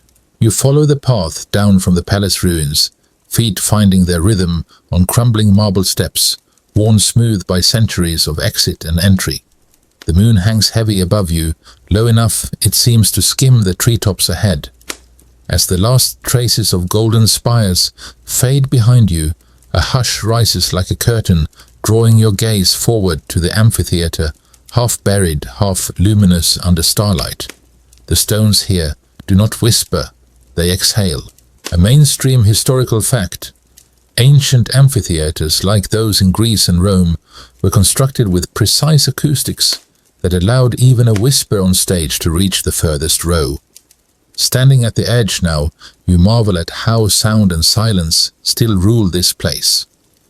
Historians still argue whether these outdoor theaters were reserved strictly for performance or also used for communal mourning, secret votes, and even shadowy rituals after sunset. You step slowly into the outer circle, your boots crunching over stray leaves and loose gravel. The seating tiers curl around you like arms embracing silence.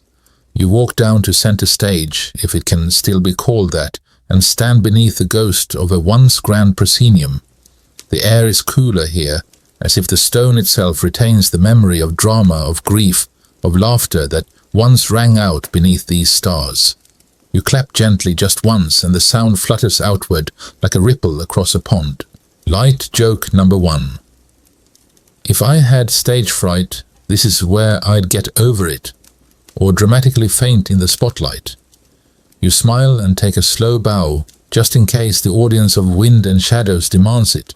You settle onto a bench near the front where moss has crept across the marble, like a lazy audience member stretching out for comfort. You run your hand over the green cushion, feeling the cool dampness, and wonder how many backs this bench has supported. How many people leaned forward, breath held as a mask. Wearing actor shouted tragedy into the night. A quirky tidbit stirs. A legend says, the stones here retain emotional energy. Sit long enough, and the strongest past moment imprints into your thoughts. Some claim they've wept without knowing why. Others say they've laughed at jokes spoken hundreds of years ago. Historians still argue whether this is cognitive suggestion or some early understanding of environmental psychology, the idea that spaces remember. You wait listening, and then softly, so softly it comes. Not a word, not even a sound, but a shift, a weight, the sudden feeling of anticipation, like you're backstage in a memory waiting for your cue. You rise and wander through the outer corridors, the vomitoria, as they were once called, not because they inspired nausea, but because crowds spewed through them at show's end. Light joke number 2. They clearly never anticipated modern popcorn prices. You laugh to yourself, then duck through one of the narrower passages until you emerge behind the highest tier where the landscape opens wide. Here you see the full sweep of the amphitheater, a bowl of stone cradled in twilight, encircled by statues crumbling into ivy. Each figure is caught in motion, a harpist forever tuning a warrior caught mid-swing, a veiled woman shielding her face. You pause before her. Her hand covers her mouth, but her eyes are carved wide and wild. A fringe theory claims she was modeled after a real priestess who once disrupted a royal play by crying out truths she wasn't supposed to know. Historians still argue whether she was punished, disappeared, or simply became part of the myth. You descend from the statues into the lower vaults beneath the amphitheater, a warren of tunnels once used for props, costume changes, and perhaps rituals no script ever recorded. The air is thick and mineral-rich, and your flashlight casts long, spindly shadows across the stone. One alcove holds a row of masks mounted on pegs. Most are cracked, but one remains whole, a comedy mask lips frozen mid-laugh. You lean close. The paint has long flaked away, but the expression is uncanny. Its grin seems knowing, or mocking, or both. You lift it gently, feel its smooth weight in your hands. A fringe belief among theatre guilds says every mask absorbs a fragment of each performance it witnesses. If true, this one has heard centuries of joy, pain, and pretended love. You place it back, unsure if it's watching you leave or silently asking for one last curtain call. Back above ground, you wander to a sunken alcove filled with offerings, melted candle stubs, wilted flowers, faded scripts, and scribbled prayers. You kneel and skim one note. It reads simply, "Forgive the silence." You pause, unsure whether it's an apology or a request. Maybe both. You tuck a fresh page from your notebook into the pile, your own offering unspoken. You make your way up the amphitheater's final tier, standing where once a trumpet might have sounded, or a proclamation echoed across a rapt crowd. You raise your hand half in salute, half in goodbye, and look back once more. The theater's hush has deepened, not emptier, just fuller in its stillness, like a stage waiting for dawn. Light joke number 3. This place deserves a standing ovation, even if I'm the only one clapping. You do softly. Once. Then you leave. The path ahead winds toward a grove, where shadows lengthen and marble statues give way to moonlit stones carved with runes. 38 cities, and this is the penultimate breath before the final descent. The journey is not over, but it's quieter now. More inward. You walk alone through the hush, carrying every echo from the stage, every ripple from the pool, every mirrored glance, and snow-crushed silence. Behind you the amphitheater sighs one last time, and then falls still.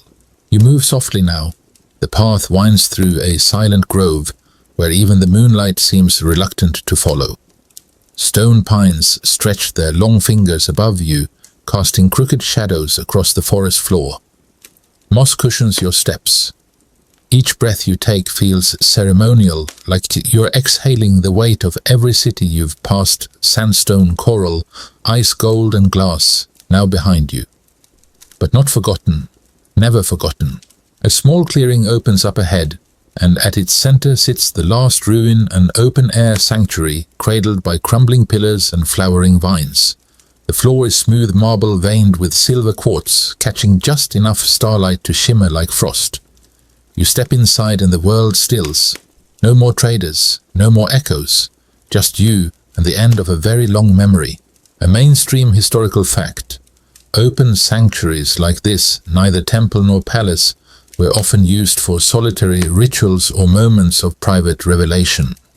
Historians still argue whether they were communal places of grief or personal spaces for those who had nothing left to pray for. You cross to the center of the marble ring and sit folding your legs beneath you. Around you the pillars lean inward slightly like elders gathering to listen. You say nothing. Not at first. You simply let your body rest. You feel every ache from the climb through the mirror city, every chill from the frozen ruins, every beat of the drum echoing in the carved cliffs. A breeze moves through the clearing. It's warmer than expected, carrying the scent of citrus, or maybe fig, or maybe just time itself burning softly at the edges. You take a slow, steady breath. A quirky tidbit, some oral traditions say, when you complete a journey like this, through 38 cities, each heavy with forgotten breath, you're entitled to ask one question, just one, and if the grove deems it worthy, it answers. Historians still argue whether this myth was ever taken seriously, or if it simply gave weary travelers permission to stop to reflect and to exhale. So you ask, quietly, into the air. Maybe it's a question about why things fade, or why they mattered in the first place. Maybe it's something selfish, or something sacred, or something you never dared say aloud until now. The trees creak gently in reply, and the silence accepts. You lie back now, arms spread across the cool stone like wings. The sky yawns open above you, ink black and dusted with stars, the constellations unchanged since your first step back in the desert ruins of Section 1. Orion leans to the west.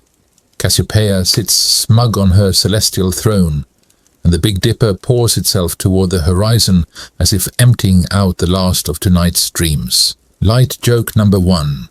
If I fall asleep here and wake up in a new ancient city, I'm asking for a refund.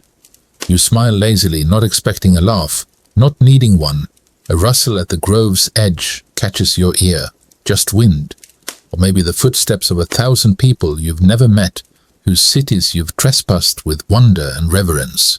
You offer them a nod, silent thanks, and maybe they nod back. The marble beneath you radiates peace. Not warmth exactly, but not cold either. More like a perfectly still body of water. You close your eyes and float atop it, letting memory drift through you like lanterns on the fountain in Section 10. A fringe belief says that once you've visited a city in dreams, it's never truly gone. That every night thereafter, your mind carries a key, a map carved into your subconscious. Historians still argue whether dreams can preserve history better than stone. But tonight, you believe they can. You linger in that belief, arms open to the stars, breath sinking with the soft hush of wind through pine. You don't need to move. You don't need to speak. The story has been told, the steps have been taken, and your question, whatever it was, has already been folded into the night sky like a promise. And now, it's time to rest.